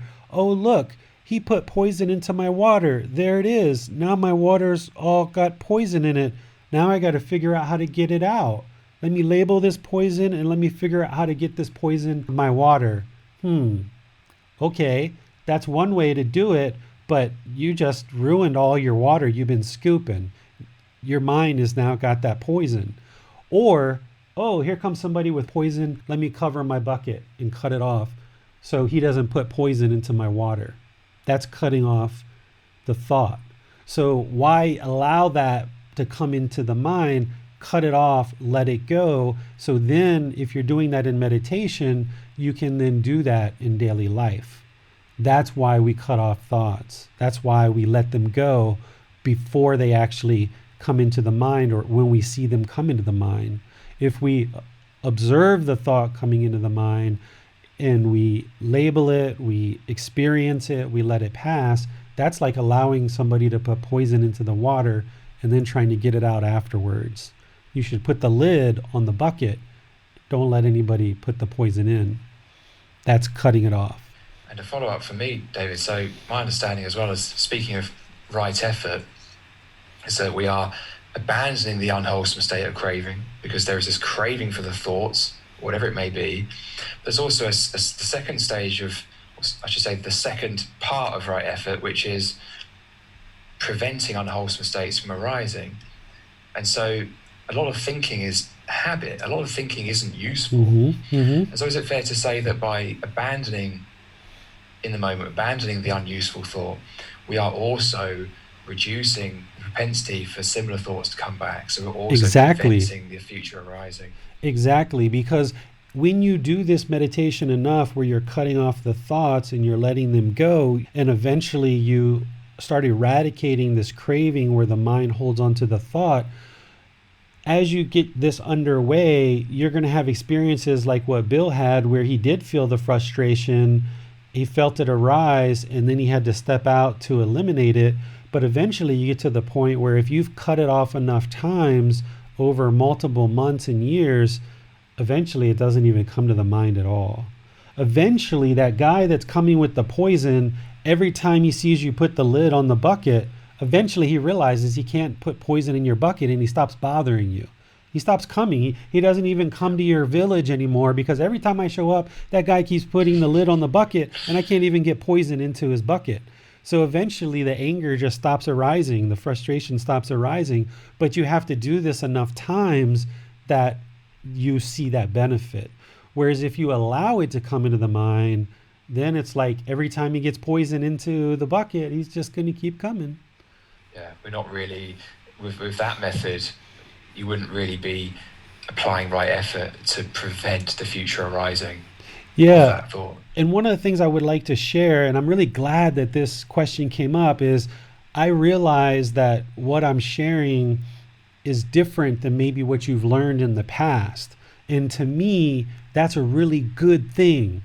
If you've landed in a class where somebody's teaching you something that you don't know and that you haven't experienced and you haven't heard before, that's a really good thing, because now you can take what I'm sharing with you now. Don't believe me.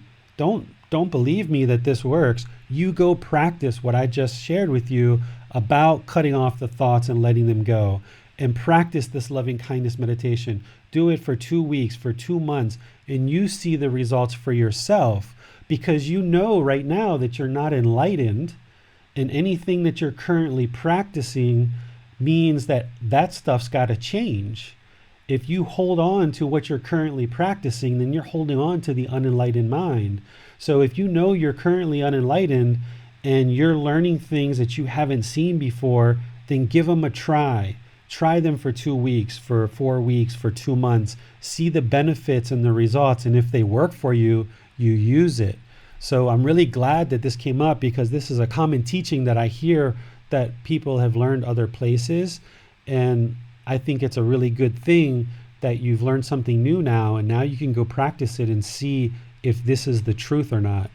I know it's the truth because I saw it in the Buddhist teachings, but I didn't believe the Buddha. So don't believe me, don't believe the Gotama Buddha. So when I read it in his teachings, I didn't believe him. I went and did it. And then when I saw it working, and I know that this is the truth because it came from his teachings and I saw it work for myself. Then I started teaching it to students, and then all the students were telling me it's working for me too. And then Thai people who are in Thailand, who study with really well-known monks who are known to be enlightened in the community, when they asked me, what do I teach for meditation? And I told them, they said, oh, that's the same thing I learned from this monk who everybody knows is enlightened.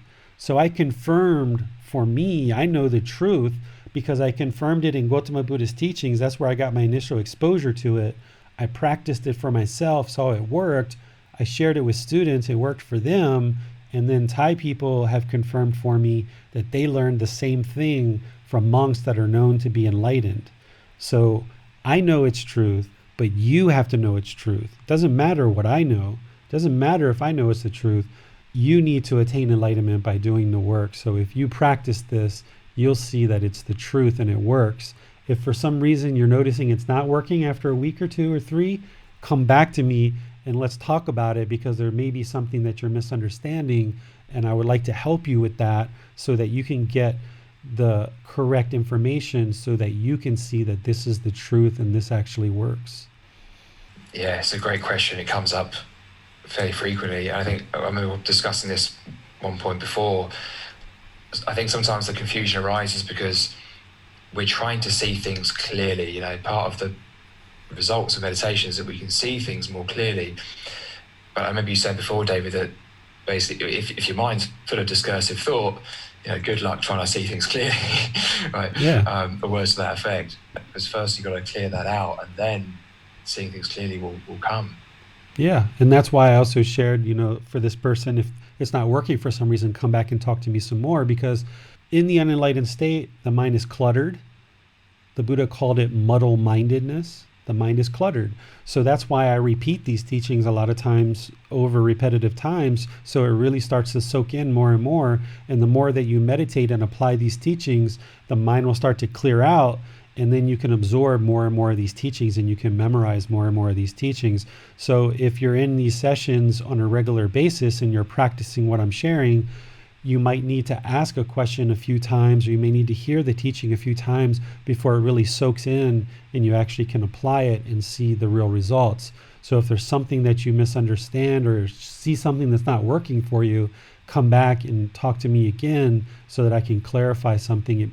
It may be something that you misunderstood, or maybe you're not applying in the way that I would suggest. Speaking of learning, that's a great lead into William's question. William asks, should I do meditation to learn new things effectively? I'm trying to learn about biology so I can get a degree in it. That's the beauty of Gotama Buddha's teachings. By learning Gotama Buddha's teachings and developing this life practice, training the mind in this way, the mind becomes more focused, more concentrated, more clear. You get more memory, which means every other thing that you want to do in life, it becomes more accessible, almost more easy, more fluid for you. So if you're getting a degree in biology and whatever else you choose to do in your life, whether it's get a husband or a wife or children or be a business person, whatever you choose to do, by improving the quality of your mind through these teachings and meditation and all the other teachings, you're only going to see good, wholesome results in all other parts of your life, whatever you decide to do. Great, thanks, David. That's all of our questions. Okay, well, we've had a very deep talk today, which is great. We've been talking for actually 2 hours and 40 minutes, which includes the meditation. So I want to thank you guys for all your wonderful questions, for deciding and choosing to actually learn and practice these teachings. By learning and practicing these teachings, it's the very best thing you could ever do for yourself, for those close to you, and all of humanity. Because by you improving the quality of your mind, it means that you're doing less and less harmful things, and those people around you are going to experience less and less harm, and that means the world is going to experience less and less harm. So thank you so much for choosing to practice these teachings. Until next time, be safe, enjoy learning, enjoy your practice, keep meditating, and then on Sunday at 9 o'clock Thai time, we're going to be moving to the next chapter of our book, which is chapter 15, where we're going to be discussing the difficult human existence of sickness, aging, and death. And we're going to be discussing how to deal with these, and we're going to be discussing the life story of Gotama Buddha and how he observed these things, which were motivators for him to actually pursue enlightenment, attain it, and then share these wonderful teachings with all of us. So until then, enjoy your day, have a wonderful time, and be well. May you be safe. May you be free of discontentness and the suffering that it causes. Sawadee khap. Thank you for listening to this podcast. To provide support for this podcast, visit patreon.com/support Buddha. To access more teachings, visit buddhadailywisdom.com. There, you will discover a full range of courses, retreats, and online resources to assist you on the path to enlightenment. Remember to establish a daily, consistent meditation practice, along with learning and practicing these teachings. A well-developed meditation practice is the foundation in which to train the mind to attain enlightenment.